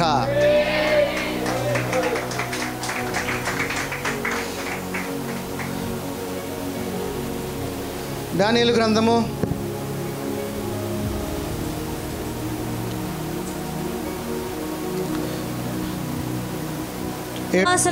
ఇంకా సింహాసనములను వేయుట చూచితిని. మహావృద్ధుడొకడు కూర్చుండెను. ఆయన వస్త్రము హిమము వలె ధవళముగాను ఆయన తల వెంట్రుకలను శుద్ధమైన గొర్రెబొచ్చు వలె తెల్లగాను ఉండెను. ఆయన సింహాసనము అగ్ని జ్వాలలు వంటి మండుచుండెను. దాని చక్రములు అగ్ని వలె ఉండెను. ఏదైతే నడిపించే సింహాసనం చక్రం ఎలా ఉంటుందంట? అగ్ని వలె ఉంటుందంట. ఈ భూమి కూడా నడవాలంటే, ఈ భూమి చక్రం అనే ధర్మమును పాటించాలంటే ఈ భూమి కూడా మండాల్సిందే. పాతాళంలో మండితేనే ఈ భూమి తిరుగుతుంది. ఎలాగ నీ కడుపులో మంట మండితేనే నీలో ఆకలి వేస్తుంది, అలాగే దేవుడు అగ్నిలాగా మండుతూ నిన్ను నడిపిస్తాడు. ఆయన నడుస్తాడు. ఆయన ఏమై ఉన్నాడు? దీనికి సాదృశ్యం ఇందటి మాట మనం చదువుకున్నాం కదా, ప్రకటన గ్రంథము 2:18. దానికి ప్రవచనం చెప్తున్నాడు ఇక్కడ. నెరవేరిందా లేదా? క్రొత్త నిబంధనలో ప్రకటన గ్రంథం 2:18 తీయండి.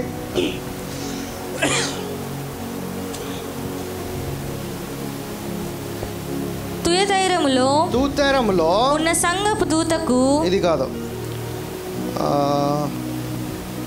1:14 తీయండి. ఆయన తలయు తల వెంట్రుకలను తెల్లనివి ఉన్నవి పోలినైన హిమమంత ధవళముగా ఉండెను. ఆయన నేత్రములు అగ్ని జ్వాలలుగా ఉండెను. ఇప్పుడు దానియేలు గ్రంథం నేను చదివాము. ప్రకటన గ్రంథం ఎప్పుడు రాశారు? యేసు ప్రభు గురించి ప్రవచిస్తున్నాడు దానియేలు. ఎలాగా? తను చూసిన కళ ద్వారా. దేవుడు ఏమై ఉన్నాడు ఇప్పుడు? అగ్ని చక్రము కూడా, ఆయన సింహాసనము కూడా అగ్నిలాగా ఉన్నదంట. ఈరోజు నువ్వు ఇక్కడ కూర్చుంటే నువ్వు కూడా అగ్నిలాగే ఉండాలి. నువ్వు బయటికి వెళితే ఆయన ఆత్మగా నడిచే దహించు అగ్నిలాగా ఉండాలి. నిన్ను చూసి చీకటి అనేది నిన్ను చూసి పారిపోవాలి. అలాగా దేవుడు నిన్ను జీవించమంటున్నాడు. కానీ శక్తి లేనివాడిగా జీవించమనట్లా నిన్ను. మనము శక్తి లేని వారిగా జీవిస్తున్నాము. దేవుడు శక్తి కలిగి నా జ్ఞానమును పొందుకుని నా అధికారముతో డెలివరెన్స్ చేసి ప్రతి దాని మీద అధికారముతో ఈ లోకాన్ని మీద ఏలమన్నాడు. కానీ ఈ లోక మర్యాదకి, ఈ లోకాన్ని ఏలమన్నాడా? లోక మర్యాదకి తల యొక్కమన్నాడా? మరి ఈరోజు మనమందరం ఏలే వాళ్ళగా జీవిస్తున్నామా, తల యొక్కేవారిగా జీవిస్తున్నామా? ఎలా జీవిస్తున్నాం? మనం తల యొక్కేవారిలా జీవిస్తున్నాం. కానీ దేవుడు నిన్ను అలా జీవించమనలా. నిన్ను జీవించమన్నది ప్రతి దాని మీద అధికారము కలిగి జీవించమన్నాడు. నా సహోదరి, నా సహోదరుడా, మీరు అధికారం కలిగి జీవించాలి. కానీ అధికారము లేని వారుగా అయితే మనము జీవించకూడదు. నిర్గమాకాండము 3:2. నిర్గమాకాండము, ఎక్సోడస్. ఒక పొద నడిమిని అగ్ని జ్వాలలలో యెహోవా దూత అతనికి ప్రత్యక్షమాయెను. అతడు చూచినప్పుడు అగ్ని వలన ఆ పొద మండుచుండెను. దేవుడు యేసు ప్రభువు ప్రత్యక్షత చూపేవాడంట. అందుకే ఉంటాడంటే, అనాది కాలము నుండి, పూర్వకాలము నుండి నేను ప్రత్యక్షతగా నేను మీకు కనపరుచుకుంటూనే వస్తున్నాను, కానీ నేను కనపడకుండా మీకు లేను అంటున్నాడు. ఇక్కడ ప్రత్యక్షతగా మనకి కనబడుతూనే ఉంటున్నా అంటున్నాడు. ఏమై ఉన్నాడంటే ఇక్కడ అగ్ని జ్వాలలుగా యెహోవా దూత అతనికి ప్రత్యక్షమైందంట. ఎవరు? ఇంతమటికి ఎవరన్నా దేవుడిని చూసారా? చూసారా లేదా? ఎవరన్నా దేవుడిని చూసారా? మరి ఇక్కడేంటి? అగ్ని జ్వాలలో యెహోవా దూత అతనికి ప్రత్యక్షమైన అంటున్నాడు. ఆ దూత యేసు ప్రభువే. అదొక రోజు మాట్లాడుకుందాం యెహోవా దూత గురించి. ఆ దూత ఎవరు? యేసు ప్రభువే. తర్వాత ఆ అగ్ని వలన పొద మండుచుండెను, కానీ పొద కాలిపోలేదంట. అగ్ని జ్వాలలుగా మండుచున్నాడంట, కానీ ఆ పొద కాలిపోలేదంట. తర్వాత అప్పుడు మోషే ఆ పొద ఎలా కాలిపోలేదో నేను ఆ తట్టు వెళ్ళి ఈ గొప్ప వింత చూచెదను అనుకునేను. ఇదేంట్రా బాబు, అక్కడేమో గొప్పగా అగ్ని మండుతుంది, కానీ ఏది అగ్ని పొద కాలిపోవటం లేదు అని గొప్ప వింతగా తను తలబట్టుకుని అనుకుంటున్నాడు. ఈ రోజున మనం అలా కనబడితే మనం ఫస్ట్ పరిగెత్తుకుని వెళ్ళిపోతాం. తుర్రు అని ఏదో దయ్యం అనుకుంటాం, పరిగెత్తుకుని వెళ్ళిపోతాం. మరి దయ్యాలు ఉన్నాయంటారా? దయ్యాలు ఉన్నాయా? దయ్యాలు చింతకాయలు ఉన్నాయంటారా? ఏమంటారు? దయ్యం ఉందంటారా లేదంటారా?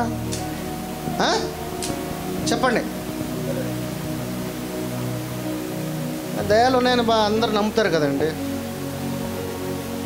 ఉన్నాయా లేవా దయ్యాలు? మోజేస్ అయ్య గారు చెప్తున్నారు దయ్యాలు ఉన్నాయంటున్నారు. దయ్యాలు లేవు, చింతకాయలు లేవు, తొక్కలు ఏమీ లేవు. వాటికన్నా గొప్పవాడు నీలో ఉంటే ఇంకా దయ్యం నీ దగ్గర ఎందుకు ఉంటుంది? నీలో బలహీనతనే. దయ్యం అంటే ఏం కాదు, అది బలహీనత. అంతే తప్ప ఆయన ఆలయమై ఉన్నావు నువ్వు. ఎవరు ఆలయమై ఉన్నావు? ఆయన మాలయమై ఉన్నావు నువ్వు. ఏ దయ్యము ఏది లేదు. దయ్యం వచ్చి ఎట్లాగా పెద్ద బట్టలు వేసుకుని తెల్లగా ఇంత జుట్టు వేసుకుని అలా ఉండదు దయ్యం అంటే. దయ్యం అంటే చీకటి. చీకటి నీలో ప్రవేశిస్తే ఒక రోగంగా ప్రవేశిస్తాడు. ఆ రోగంలో దూతలుగా ఉంటారు వాళ్ళు. లూసిఫర్ గడు పడిపోతా 1/3 వాడి దూతలందరిని ఎత్తుకొస్తాడుగా కిందకి. ఎవరో ఆ దూతలు? ఒకడు బీపీ, ఒకడు షుగరు, ఒకడు థైరాయిడ్, ఇంకా రకరకాల మన శరీరంలో రోగాలన్నీ కూడా వాడి దూతలే. అందుకనే నీ ఇల్లు నువ్వు శుభ్రం చేసుకోవాలి. ఇది నీ ఇల్లు, దేవుని శుభ్రపరిచిన నీకు ఇచ్చిన దేవుని ఇల్లుని నువ్వు అపవాది యొక్క దురాత్మల సమ్మేళనంలో నీలోకి ప్రవేశింపజేసి నిన్ను నువ్వే పాడు చేసుకుంటున్నావు. దేవుడు నిన్ను పరిశుద్ధతగానే పుట్టించాడా లేదా? పరిశుద్ధతగానే పుట్టించాడు. కానీ నువ్వు ఈ లోకంలో ఉన్న వాటి వైపు చూసి ఆయన ఆలయాన్ని అపరిశుద్ధంగా చేసావు, నువ్వు అశుభ్రంగా చేసేసావు. ఎలాగనంటే ఈ లోక మర్యాదలు ఉన్న వాటిని ఆయన వాక్యముతో ప్రతిరోజు నీ యొక్క రక్షణ, నీ యొక్క ఇల్లుని కడుక్కుంటూనే ఉండాలి. ఈ ఇల్లుని కడుక్కోవటం కాదు, ఈ గుడిని తుడుచుకోవటం కాదు, నీ ఆలయముగా ఉన్న నీ గుడిని దేవుడి జీవమనే వాక్యముతో ప్రతిరోజు తుడుచుకుంటూ కడుక్కుంటూ ఉండాల్సిందే. నీ రక్షణ నువ్వు కాపాడుకుంటూ ఉండాల్సిందే. లూకా సువార్త 3:16.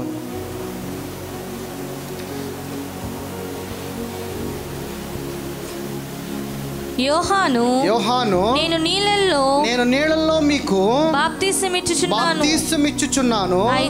అయితే నాకంటే ఒక శక్తిమంతుడు ఒకడు ఉండెను, వచ్చుచున్నాడు. వాడు నాకన్నా ముందుగా వచ్చుచున్నాడు. ఆయన చెప్పుల వారును విప్పుటకును నేను పాత్రుడను కాను. ఆయన పరిశుద్ధాత్మలో అగ్నితోను మీకు బాప్తిసమిచ్చును. బాప్తిసం ఇచ్చుచున్నాడంట. అంటే దేవుడు ఏమై ఉన్నాడు? అగ్ని ఉన్నాడు. అర్థమవుతుందా? ఈరోజు దాకా దేవుడు వెలుగే ఉన్నాడు, ప్రేమై ఉన్నాడు. అసలు నిజమైన దేవుని యొక్క స్వరూపం ఏంటంటే అగ్ని. అగ్నిలాగా దహించి వేస్తాడు, అగ్నిలాగా మండుచునే ఉంటాడు. అలాగే నువ్వు కూడా ఆయన యొక్క సాదృశ్యమైన నీవు, ఆయన స్వరూపమైన నీవు ఆయన వలె దహించు వలె అగ్ని వలె మండుచూ ఉండాలి. నేనుంచి ఆ అగ్నిలోంచి ప్రేమ రావాలి, ఆ అగ్నిలోంచి వెలుగు రావాలి, ఆ అగ్నిలో నుంచి నీ శక్తి రావాలి దేవుని కృపను బట్టి. ఈ రోజున మనం శక్తి లేని వారుగా జీవిస్తున్నాం, కానీ శక్తి ఉన్నవారుగా మనము జీవించట్లేదు. కీర్తనల గ్రంథము 3:11.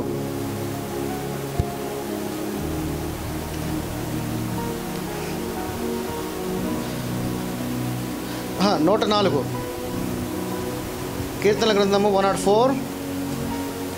వాయువులను తనకు దూతలుగాను అగ్ని జ్వాలలను తనకు పరిచారకులుగాను ఆయన చేసుకొని ఉన్నాడంట.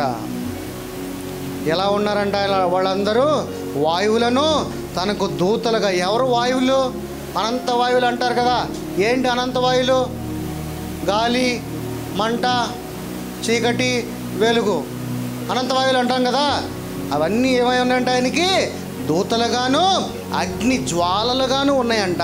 తనకు పరిచారకులుగాను ఆయన చేసుకొని ఉన్నాడంట. ఏంటంటే అవన్నీ ఆయనకు పనిచేసే విధంగా, స్లేవరీగా, అంటే పనిచేసే యాజకులుగా ఆయన చేసుకుని ఉన్నాడంట.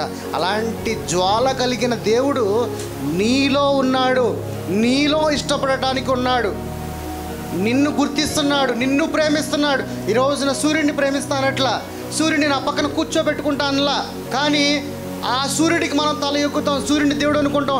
ఇడమ ఉదయం వచ్చేస్తున్నాడు, సాయంత్రం వెళ్ళిపోతున్నాడు అని చెప్పేసి సూర్యుడిని దేవుడు అనుకుంటాం. కానీ ఆ సూర్యుడి కన్నా గొప్పవాడు ఎవరంటే మనం అందరము. ఎందుకంటే మనకి నిత్య జీవం ఉన్నది, సూర్యుడికి చంద్రుడికి నిత్య జీవము లేదు. ఆకాశము భూమి గతించినా కానీ నా మాటలు అన్నిటికీ గతించు అన్నాడు కదా. అలాగే నీవు కూడా నిత్య జీవముతో ఆయనతో పాటు పాలుభాగస్తుడుగా ఆయన కుడి పార్శ్వమందే కూర్చోబెట్టుకుంటా అన్నాడు. సో వాయువులుగా నీకు కనపడుతున్నవన్నీ కూడా వాటిని ఎలా చూడాలంట? నా పరిచారకులుగా చూడాలి. నాకు పని చేసేవాడిరా నువ్వు అనాలి. కానీ వాడినే దేవుడిగా సూర్య నమస్కారం చేయకూడదు. అర్థమవుతుందా? నువ్వు నా పరిచారకుడివి, నా దేవుడి ద్వారా సృష్టింపబడిన వాడివి, నేను దేవుడిలో నుంచి వచ్చిన వాడిని, అందుకే నేను దేవునితో పాటు ఉంటా, నీవు నాకు పని చేసేవాడు అనే విధంగా నువ్వు చూడాలి. ఈ లోకాన్ని కూడా ఎలా ఉండాలి? ఈ లోకంలో ఉన్నదంతయు నా కొరకు నా తండ్రి నా నిమిత్తమై సృష్టించాడన్నట్టుగా ఉండాలి. కానీ ఈ లోకం వైపు చూసి ఈ లోకాన్ని దేవుడిగా మనం ప్రేమించకూడదు. ఈ లోకాన్ని దేవుడిగా ప్రేమించకూడదు. కానీ సర్వసహజంగా మనుషులందరూ లోకంలో ఉన్న వాటిని దేవుళ్ళుగా, పుట్టలుగా, చెట్టులుగా పెట్టేసి దేవుళ్ళుగా పూజిస్తారు. కానీ ఆ లోకం అంతా కూడా ఎక్కడుంది? నీ కాళ్ళ కింద ఉన్నది, నీ పాదముల కింద ఉన్నదని లేఖనముల ద్వారా దేవుడు నీతో మాట్లాడుతున్నాడు. నిర్గమకాండము 19:18 యెహోవా అగ్నితో సినాయి పర్వతము మీదకి దిగి వచ్చినందున అదంతయు ధూమమయమై ఉండెను. దాని ధూమము కొలిమి ధూమముల వలె లేచెను. పర్వతమంతయు మిక్కిలిగా కంపించెను. ఈ రోజున మీరు నిజంగా దేవుని ఆత్మగా అగ్నితో కనుక ఉండి ఉన్నట్లయితే ఈ రోజున ఇక్కడ కూడా ఇది కంపించాలి. అంతగా దేవుడిని మహింపరచాలి, అంతగా దేవుని యొక్క అగ్నిని రాజేయాలి ఇక్కడ నుంచి. అంతేగాని ఏదో విన్నాము, ఏదో ఇక్కడి నుంచి వెళ్ళిపోయామని కాదు. నీ వాక్యము నీ బ్రతుకును మార్చాలి. ఈ వాక్యము నీలో అగ్నిని రాజేయాలి. ఈ వాక్యము అధికారము కలిగి నిన్ను నడిపించే విధంగా ఆయన యొక్క అగ్నిగా శక్తిని పొందుకుని నడవాలి. కానీ శక్తి లేని వారిగా మనము మన జీవితంలో ఉండకూడదు. యెహోవా అగ్ని అయి సినాయి పర్వతం మీదకి దిగి వచ్చినందున అదంతయు ఆ రోజున దిగి వచ్చేవాడు పైనుంచి. పాత నిబంధన కాలంలో దేవుడు దిగి వచ్చేవాడు. ఈ రోజున దేవుడు ఎక్కడున్నాడు? మనలోనే ఉన్నాడు. ఎంత డిఫరెన్స్ ఉంది! దిగి రావటానికి, ఆల్రెడీ దిగి వచ్చి నీలో ఉండడానికి. మరి ఎలా ఉండాలి? నువ్వు ఒక భూకంపాన్ని కదిలించేవాడిలాగా ఉండాలి. నీ నాలుకతో అగ్ని వలె శక్తి కలిగిన మాటలతో అధికారముతో గద్దించాలి. కానీ ఈ రోజున మనము ఫస్ట్ దేవుడు అంటే ఏంటో కూడా తెలియకోకుండా, ఆయన వాక్యం అంటే ఏంటో తెలియకోకుండా, ఆయన మనసు అంటే ఏంటో తెలియకోకుండా గద్దించే వారుగా కాకుండా సోలిపోయిన వారుగా, కృంగిపోయిన వారుగా, కృషించిపోయిన వారుగా మనము ఆయన బిడ్డలంగా మనం జీవిస్తున్నాం. అప్పుడు నువ్వు దేవుడిని మహిమపరుస్తున్నట్ట, దేవుడిని దుఃఖపరుస్తున్నట్ట. పరిశుద్ధాత్మని దుఃఖపరచుకుడి అన్నాడు.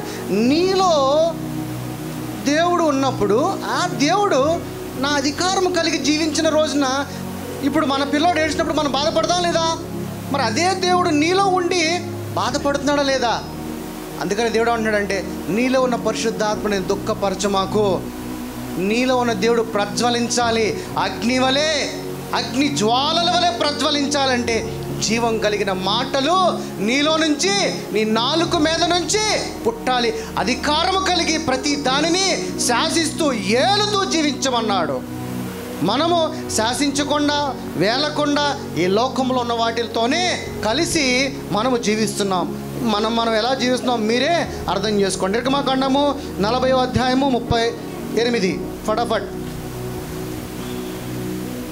ఇశ్రాయేలులందరి కన్నుల ఎదుట పగటి వేళ యెహోవా మేఘము మందిరము మీద ఉండెను. రాత్రి వేళ అగ్ని దాని మీద ఉండెను. వారి సమస్త ప్రయాణములో ఇలాగునే జరుగును. అలాగే ఈ రోజున నీ జీవితం అనే ట్రావెల్లో, నీ జీవితం అనే జర్నీలో దేవుడు అగ్నిలాగా నీకు కాపుగా కాస్తానే ఉంటాడు. ఆయన మేఘమై నీకు, నీ కుటుంబం మీద, నీ పిల్లల మీద కాస్తూనే ఉంటాడు. ఆయన వాక్యము నీకు కావలే ఎప్పుడు కూడా తోడుగా ఉంటుందని చెప్తున్నాడు. ఆ రోజు ఇజ్రాయేల్ జనాంగానికి తోడై ఉన్న తండ్రి ఈరోజు నీకు, నాకు, మన అందరికీ కూడా అలాగే అగ్నితో తోడై ఉంటాడు. అలాగే మేఘమై వెలుగై తోడై ఉంటాడు. ఎలాగ తోడై ఉండాలంటే, నీవు వాక్యానికి తల యొగ్గినప్పుడు, వాక్యానికి ఉభయ అయినప్పుడు, దేవుని యొక్క ఆజ్ఞకు నువ్వు ఒకే అయినప్పుడు కానీ ఇవన్నీ నీలో, దేవుడు నీలోనే ఉండి ఆయన తన పనిని తను చేసుకుంటూ వెళతాడు. కానీ నీలోకి నీ దేవుడినే రానివ్వట్లేదు కదా. ఈ లోక మర్యాదను బట్టి నీ చుట్టూ నీకు నువ్వే అడ్డు గోడలుగా కట్టేసుకుంటున్నావు. మతం అనే గోడను కట్టేసుకుంటున్నావు. నేను క్రైస్తవుడిని, నేను బొట్టు పెట్టుకోకూడదు, ఇలాంటి యొక్క శరీరానుసారమైన వాటి గురించే కానీ నువ్వు ఆలోచిస్తున్నావు. కానీ నేను దేవుని ఆత్మ ఉన్నాను, దేవుని ఆత్మగా ఉన్నప్పుడు నాకు ఈ శరీరంతో పని ఏంటని ఆలోచన చేయటం లేదు. ఈరోజు నువ్వు ఎవడన్నా క్రైస్తవుడు, నేను క్రైస్తవుడు, నేను హిందువుల పెళ్ళికి వెళ్ళను, ఇలాంటి మతం అనే గోడలోంచి తీసివేనా కుమారుడా? ఈ రోజుకి ఇప్పటికి ఎలా జీవిస్తున్నావు? నీ మతం మతం మతం. అరే బాబు, మతం లేదురా నాయన. క్రైస్తత్వం అనేది మార్గము, క్రైస్తత్వము మార్గము. నిర్గమకాండము 13:21. వారు పగలు రాత్రియు ప్రయాణము చేయుచు యెహోవా త్రోవలో వారిని నడిపించుటకై పగటి వేళ మేఘ స్తంభములలో వారికి వెలిగించుటకు రాత్రి వేళ అగ్ని స్తంభములలో ఉండిన వారికి ముందుగా నడుచుచు వచ్చెను. ముందుగా నీ ముందు నడిచేవాడు యేసయ్య, ఆయన కాపుదలలో నడిచేవాడు యేసయ్య, మేఘమై కప్పేవాడు యేసయ్య, రక్షకుడుగా నీకు వెలుగై నేను నడిపించేవాడు యేసయ్య. నేను లేకుండా ఈ లోకంలో ఏది కూడా కలగలేదు అని నీతో చెప్తున్న యేసయ్య ఏమంటున్నాడంటే, నేను అనాది కాలము నుంచి నా ప్రత్యక్షతను మీకు కనపరుస్తూ నేను జీవము కలిగిన సత్యమైన వాడిగా నేను మీ ముందున్నాను. ఈ రోజుకి జీవము సత్యము మార్గము మీ మధ్యలోకి నేను సత్య సంపూర్ణుడుగా మీ మధ్యలోనే ప్రవేశించి నివాసము చేయటానికి వచ్చాను అంటున్నాడు. ఈ రోజున నీ హృదయంలో నివాసము చేయడానికి నీ తండ్రి, నీ రక్షకుడు సిద్ధంగా ఉన్నారు. మరి నీ హృదయ తలుపులను తెరవటానికి నువ్వు సిద్ధంగా ఉన్నావా? ఈరోజు చుట్టూ, నీ జీవితము చుట్టూ, నీ కుటుంబం చుట్టూ, నీ పిల్లల చుట్టూ కట్టుకున్న ప్రతి గోడను, ప్రతి అడ్డు కట్టలను తెంచివేసే ఈరోజు నీలో ఆయన ప్రవహింపజేయడానికి వాక్యమై ఆయన సిద్ధంగా ఉన్నాడు. ఈ రోజున నీ హృదయ తలుపులు తెరవడానికి నువ్వు సిద్ధంగా ఉన్నావా? నా సహోదరి, నా సహోదరుడా, ఆయన కనుక నీలో ప్రవహిస్తే ఆయన అగ్ని స్తంభమై నడిపిస్తాడు అంటున్నాడు. ఆయన వెలుగై మేఘమై కప్పుగా నీకు రక్షణగా ఉంటానంటున్నాడు. కానీ ఈ రోజున పెదాలతో గణపరిచే వారిగా ఇలాంటి వారి గురించే దేవుడు యేసు ప్రభు ముందుగానే చెప్పి ఉన్నాడు. నన్ను పెదాలతో గణపరచు, హృదయముతో గణపరచు అన్నాడు. ఈ రోజుకి మనము అదే పెదాలతో గణపరుస్తున్నాం కానీ హృదయముతో గణపరచటం లేదు. నా సహోదరి, నా సహోదరుడా, పూర్ణ ఆత్మతో, పూర్ణ మనసుతో, వివేకము కలిగి, జ్ఞానము కలిగి దేవుడిని ఆరాధించాలి. కానీ కన్నీళ్లు విడుతూ దేవుని ఆరాధించడం అది ఆరాధన అనుకుంటున్నారు, కానీ అది కాదు నిజమైన ఆరాధన. పూర్ణ మనసుతో, పూర్ణ హృదయముతో దేవుడిని ఆరాధించాలి. కానీ కన్నీళ్లు విడిస్తే దేవుడు చూస్తాడు అనుకోవటము నీ యొక్క అవివేకము. కన్నీళ్లు నీ శరీరానికి కానీ, నొప్పి శరీరానికి కానీ, దుఃఖము శరీరానికి కానీ, నీ ఆత్మకి ఎటువంటిది లేదు, ఎటువంటి కళంకము లేదు. నీ ఆత్మ పరిశుద్ధమైనది కాబట్టి పరిశుద్ధురాలువై ఎటువంటి భ్రమలో లేకుండా ఆ శరీరం నుంచి బయటకు వచ్చి దేవుని ఆత్మగా ఆయన గణపరచాలి. అది నీ దగ్గర నుంచి కోరుకుంటున్నది. అది వాక్యమును తెలుసుకుని నిన్ను మార్చుకుంటూ, రూపాంతరము చెందుతూ, నువ్వు మార్చుకుంటూ దేవుడికి నేను మారుతున్నాను తండ్రి అని నువ్వు కనపరుచుకోవాలి. కానీ అదే శరీరంలో జీవిస్తూ పొందుకొని వాటిని నువ్వు దేవుడా అని అడిగినా ఎటువంటి ఉపయోగం లేదు. లేఖనముల ద్వారా దేవుడు మాట్లాడుతున్నా పదే పదే అదే నువ్వు మాట్లాడుతున్నావు. పుట్టిన వాటి మొదలుకొని నువ్వు చనిపోయేంత వరకు చేసే ప్రతి పాపానికి దేవుడు నేను పాపము చెల్లించాను అంటున్నాడు. కానీ నువ్వు లేదు, నువ్వు పాపము చెల్లించినా కానీ నేను పాపిని అని ప్రతిరోజు నువ్వు చేసే ప్రార్థన ఏంటి? నేను పాపిని, నేను పాపిని, నేను పాపిని. ఇదే ప్రార్థన. ఇంకెప్పుడు తెలుసుకుంటావు ఆయన మనసుని? ఇంకెప్పుడు తెలుసుకుంటావు ఆయన మనసుని? ఆయన మనసు చెప్తుంది, నువ్వు రక్షించావు, నేను రక్షించాను, నేను నా ప్రాణమును పెట్టాను, నువ్వు సొత్తు కాదు, ఈ రోజు నుంచి నువ్వు నా సొత్తు అన్నాడు. నిన్ను కొన్నాడు ఒకడు, కానీ నువ్వు నన్నెవడు కొనలేదు, నా కొరకు ఎటువంటి ప్రాణం పెట్టలేదు, నేను పాపినే అని జీవిస్తున్నావు. ఈరోజు నా సత్యము తెలుసుకో, ఆ సత్యములో నుంచి బయటకు రా. చీకటిలో నుంచి సత్య వెలుగులోకి బయటకు వచ్చి దేవుని యొక్క ఆత్మని పొందుకుని దేవుని యొక్క బిడ్డగా ఈరోజు నుంచి జీవించు. జకర్యా గ్రంథము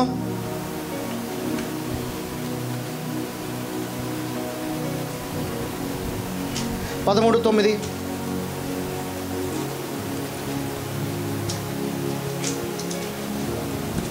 జకరియా ఆ మూడవ భాగమును నేను అగ్నిలో నుండి వెండిని తీసి శుద్ధపరిచినట్లు శుద్ధపరుతును. ఎట్లాగా వెండిని శుద్ధపరుస్తాడు అట్లాగే నన్ను శుద్ధపరుస్తాడు అంటున్నాడు దేవుడు. తర్వాత బంగారమును శోధించినట్లు కరిగించినట్లు మండించినట్లు వారిని నేను శోధిస్తాను. వారు నా నామమును బట్టి మొరపెట్టగా వారు నా నామమును బట్టి నాకు మొరపెట్టిన వారిని నేను వారి మొరను ఆలకింతును. వీరు నా జనులని నేను చెప్పెదను.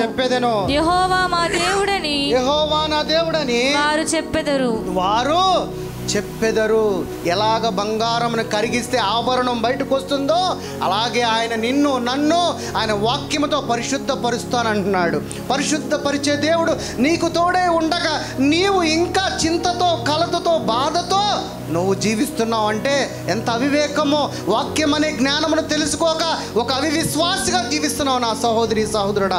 దేవుని యొక్క మాటలు ఎంత క్లుప్తముగా ఎలాగ మాట్లాడుతాడు. అగ్నిగుండములో వేసిన వెండిలాగా నేను కడిగి పరిశుద్ధపరుస్తానంటున్నాడు. బంగారపు పులిములో నిన్ను వేసి నేను కడిగి అగ్నితో నేను బయటకు తీస్తానంటున్నాడు. నీ ఆత్మగా పరిశుద్ధుడుగా నేను మారుస్తానంటున్నాడు. కానీ నీవు దేవునికి దూరంగా బతుకుతూ నీ చుట్టూ నీ అధికారం అనే డబ్బు అనే ఒక గోడలు కట్టేసుకుని అదే గోడల మధ్యలో నువ్వు జీవిస్తున్నావు. కానీ ఆ గోడలు దాటి నువ్వు జీవించడం లేదు ఎవరు కూడా. ఎవడైతే వాడి జీవితంలో ఉన్న గోడలని తీసివేసి ఆయన ఆత్మగా జీవించిన రోజున నువ్వు ఏది పలికితే అది నీకు సఫలమవుతుంది. ఆ రోజున అడుగు వాటికంటే ఊహించు వాటికంటే అత్యధికంగా ఇచ్చే నా దేవుడు నీకు నాకు మన అందరికీ తోడే ఉన్నాడు. మొదటి రాజులు 18:24 తరువాత మీరు మీ దేవతను పేరు బట్టి ప్రార్థన చేయుడి. తర్వాత నేనైతే యెహోవా నామమును బట్టి ప్రార్థన చేయును. ఏ దేవుడు కట్టెలను తగులబెట్టుట చేత ప్రత్యుత్తరమిచ్చును. ఆయనే దేవుడని నిశ్చయించుదము రండని ఏలియా మరలా జనులందరూ చెప్పగా జనులందరూ ఆ మాట మంచిదని ప్రత్యుత్తరమిచ్చరి. కట్టెలతో అగ్నితో కాల్చి వేస్తేనే గాని నీలో అసలైన సిసలైన దేవుని కుమారుడు బయటకు వస్తాడని చెప్తున్నాడు. నీ ప్రార్థన దహించు అగ్ని వలె ఉండాలి. నీ ప్రార్థన దేవుడికి ఒక అగ్నిలాగా ఉండాలి. కానీ నీ ప్రార్థన ఆరిపోయే ప్రార్థనగా, సత్తు లేని ప్రార్థనగా, ఎటువంటి ఉపయోగం లేని ప్రార్థనగా అయితే ఉండకూడదు నా సహోదరి నా సహోదరుడా. జకరియా 2:5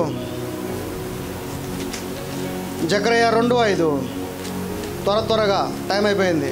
మళ్ళీ మీకు ఫుడ్ నేను దాని చుట్టూ అగ్ని ప్రకారముగా ఉందును. నేను దాని మధ్యను నివాసినై మహిమకు కారణముగా ఉందును. ఇదే యెహోవా వాక్కు. నీ చుట్టూ ఏ ప్రాకారం ఉండాలంట? అగ్ని ప్రాకారమై ఉండాలంట. ఈ రోజున నువ్వేం కట్టుకుంటున్నావు? మట్టి గోడలు కట్టుకుంటున్నావు. డబ్బు అనే గోడతో కట్టుకుంటున్నావు నీ ప్రాకారాన్ని. ఆ ప్రాకారమును బద్దలు కొట్టే ఈ రోజున దేవుని వాక్యముతో దేవుడు అంటున్నాడు, అగ్ని ప్రాకారము కడితే నేను నిన్ను మహిమపరుస్తాను, అందులో నేను నివాసము చేస్తాను అంటున్నాడు. ఈ రోజున అధికారం అనే అడ్డుగోడలు, డబ్బు అనే అడ్డుగోడలు, ఇలాంటి గోడలతో పెద్ద పెద్ద బిల్డింగులాగా అడ్డుగోడలు కట్టుకుంటున్నావు. తినటానికి ఆహారం ఉంటే అడ్డుగోడ కట్టేసుకుంటున్నావు. నిజంగా నువ్వు దేవుని కుమారుడు అయితే అగ్ని వలె రాజేసే విధంగా నీ ప్రాకారంలో ఉండాలి. కానీ నీ ప్రాకారములో ఈయన కట్టే ప్రాకారము ఏ గాలి వచ్చినా, ఏ తుఫాను వచ్చినా, ఏ సునామీ వచ్చినా పడిపోదు. కానీ బట్ నువ్వు కట్టే ప్రాకారములో ఇంత చిన్న గాలి వచ్చినా కానీ, చిన్న తుఫాను వచ్చినా కానీ, చిన్న భూకంపం వచ్చినా కానీ ఏమవుతుంది? ఊగిపోతుంది, పడిపోతుంది. 2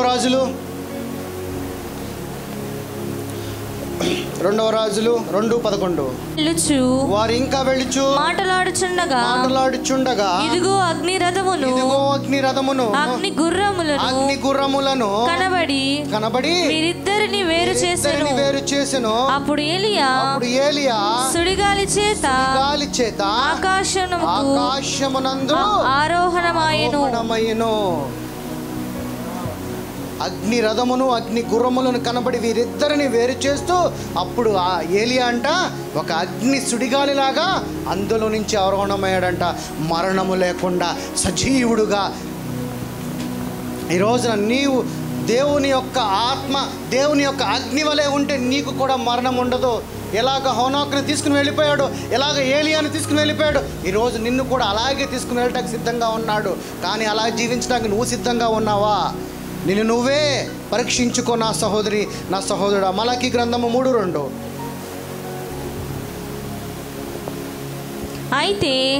అయితే ఆయన వచ్చు దినమును ఎవరు సహింపగలరు? ఆయన అగుపడగా ఎవరు ఓర్వగలరు? ఆయన కంసాలి అగ్ని వంటివాడు చాకలివాని సబ్బు వంటివాడు. ఎలా ఉన్నాడంట? కంసాలిలాగా నిన్ను పొలిమిలో వేసి కాల్చేవాడంట, సబ్బులాగా నిన్ను ఆయన పరిశుద్ధ వాక్యముతో కడిగేవాడంట. నీలో నిజమైన విశ్వాసిగా ఆయన కుమారుడు రావాలంటే అగ్ని పొలములో ఎలాగ బంగారాన్ని కాలిస్తే నిజమైన రత్న సువర్ణములు కలిగిన ఆభరణం బయటికి ఎలా వస్తుందో, అలాగే అగ్ని పొలములో నిన్ను కడిగి మండించి నిజమైన తన కుమారుని తీసుకున్నట్లుగానే ఒక సబ్బు నిన్ను శుభ్రపరుచుకుంటావో, అలాగే ఆయన వాక్యం అనే పరిశుద్ధమైన సబ్బుతో నిన్ను కడిగి ఆయనే నిన్ను పరిశుద్ధపరుస్తాడని లేఖనముల ద్వారా మాట్లాడుతున్నాడు. ఇప్పుడు దాకా మన తండ్రి చూసాం ఎలా అగ్ని ఉన్నాడు. ఇప్పుడు యేసు ప్రభు ఒక 2 వచనాలు చూసి క్లోజ్ చేసేద్దాం. ఇంకో గంట చెప్పుకుందామా? రెడీగా ఉన్నారా? ఇంకో గంట ఆకలేస్తుంది పంపించి పిల్లలు, మనం ఆగగలం, వీళ్ళు ఆగలేరు కదా. లూకా సువార్త 12:49. నేను భూమి మీద అగ్నివై వచ్చితినంట. తర్వాత అది ఇదివరకే రగులుకొని మండవలెనని ఎంతో కోరుచున్నాను. యేసు ప్రభు కూడా ఏమంటున్నాడు చూడండి, నేను భూమి మీద అగ్నివేయగా వచ్చాడంట. ఈ భూమి మీద ఏమేటకు వచ్చాడంట? ఇప్పుడు దాకా మనం ఏం మాట్లాడుకున్నాము? అదే అగ్ని గురించి మాట్లాడుకుంటున్నాం. యేసు ప్రభు కూడా ఏమన్నాడు? ఆ అగ్నిని వేయటానికే నేను వచ్చాను, కానీ ఇది భూమి మొదలుకొనక ముందే ఈ అగ్ని ఉండి ఉన్నట్లయితే నేను కోరుకుంటున్నాను అన్నాడు. అంటే ఇది ముందుగానే ఉన్నట్లయితే ఎంత బాగుండేది ఈ భూమి మీద ఈ అగ్ని అని అంటున్నాడు. అంటే యేసు ప్రభు కూడా ఇదివరకే రగులుకొని మండవలనని ఎంతో కోరుచున్నాను అంటున్నాడు. యేసు ప్రభు కూడా అగ్నే, దహించువాడే నిన్ను దహిస్తూ నీలో ఆయన పరిశుద్ధతను తీసుకురావడానికి, నీలో ఎటువంటి మండుచున్న అగ్ని జ్వాలలు కలిగిన యేసయ్య నిన్ను సబ్బులాగా వాక్యముతో పరిశుద్ధాత్మని యొక్క శక్తితో కడుగుతూనే ఉంటాడు దేవుని నామమును బట్టి.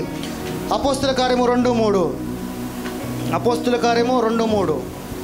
త్వరగా. మరియు అగ్ని జ్వాలలు వంటి నాలుకలు విభాగింపబడినట్లుగా వారికి కనబడి వారిలో ఒక్కొక్కని మీద వ్రాలగా అందరూ పరిశుద్ధాత్మతో నిండిన వారై ఆ ఆత్మ వారికి వాక్కు శక్తిని అనుగ్రహించిన కొలది అన్య భాషలతో.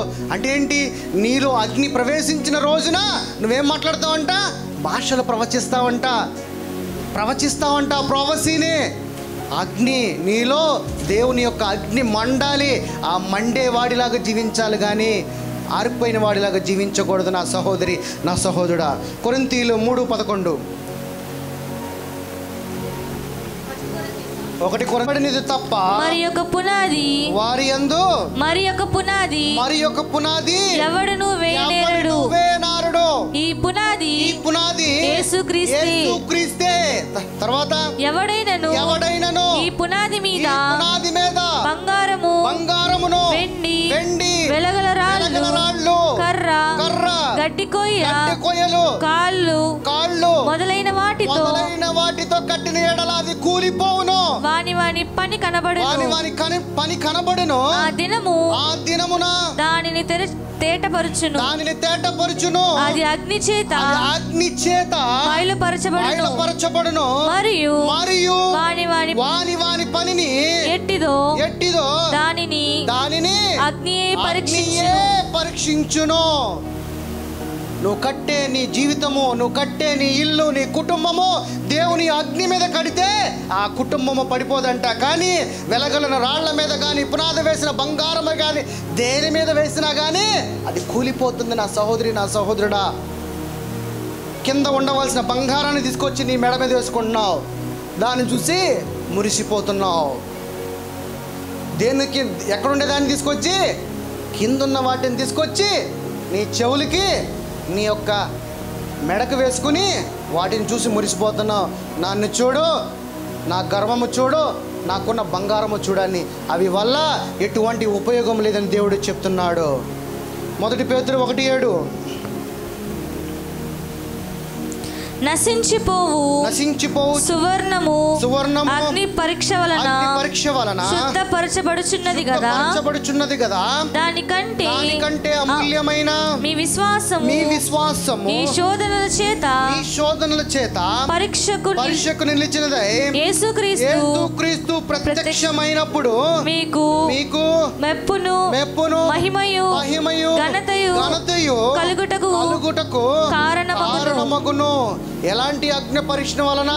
నీ పాపమనే అగ్ని పరీక్షలో నుంచి ఆయన నిన్ను శుద్ధపరిచి, నిన్ను ఆయన యొక్క కృపను బట్టి అమూల్యమైన నీ విశ్వాసము ద్వారా ఈ శోధనల చేత పరీక్షకు నిలిచినదే యేసుక్రీస్తు ప్రత్యక్షమై మీకు చెప్పినదేమనగా, నిన్ను రక్షించువాడే అగ్నిలో నుంచి, నిన్ను పులిమలో నుంచి బయటకు తీసుకొచ్చి పరిశుద్ధుడిగా చేసి నిన్ను జీవింపజేస్తాను, నడిపిస్తాను, నా రాజుగా, నా కుమారుడుగా నడిపిస్తాను అన్నాడు. 1 పేతురు 4:12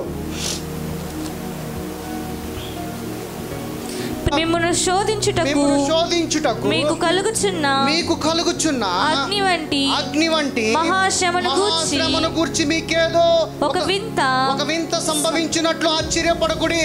క్రీస్తు మహిమ. అప్పుడు మోసే ఎలాగా వింత చూశాను, దహించు పొదలో కనబడినప్పుడు ఎలాగ వింతగా అనుకున్నాడో, అలాగే మీరు ఇప్పుడు అలాగే అది ఏదో మీకేదో సంభవిస్తుందని ఒక వింతగా చూడకోకుండా, ఆశ్చర్యపడకోకుండా, తర్వాత క్రీస్తు మహిమ బయలుపరచబడినప్పుడు మీరు మహానందముతో సంతోషముతో నిమిత్తము క్రీస్తు శ్రమలలో మీరు పాలివారైనంతగా సంతోషించుడి. యెషయా గ్రంథము 6:6 లాస్ట్. అప్పుడు ఆ సేరాబులలో ఒకడు తాను బలిపీఠము మీద నుండి కారుతో తీసిన నిప్పును చేత పట్టుకుని నా యొద్దకు ఎరిగి వచ్చి నా నోటికి దాన్ని తగిలించెను. ఇది నీ పెదవులకు తగిలిన గనుక నీ పాపమునకు ప్రాయశ్చిత్తము, నీ దోషము తొలగిపోయాను. ఈ రోజున ఈ అగ్ని కలిగిన మాటలు ఎవరైతే ఇంకా దేవుని ద్వారా రక్షింపబడిన బిడ్డలైతే ఉంటే వారి పాపములను, వారి దోషములను దేవుడి యొక్క జీవం కలిగిన మాటలతో కడిగి వేస్తున్నాడు.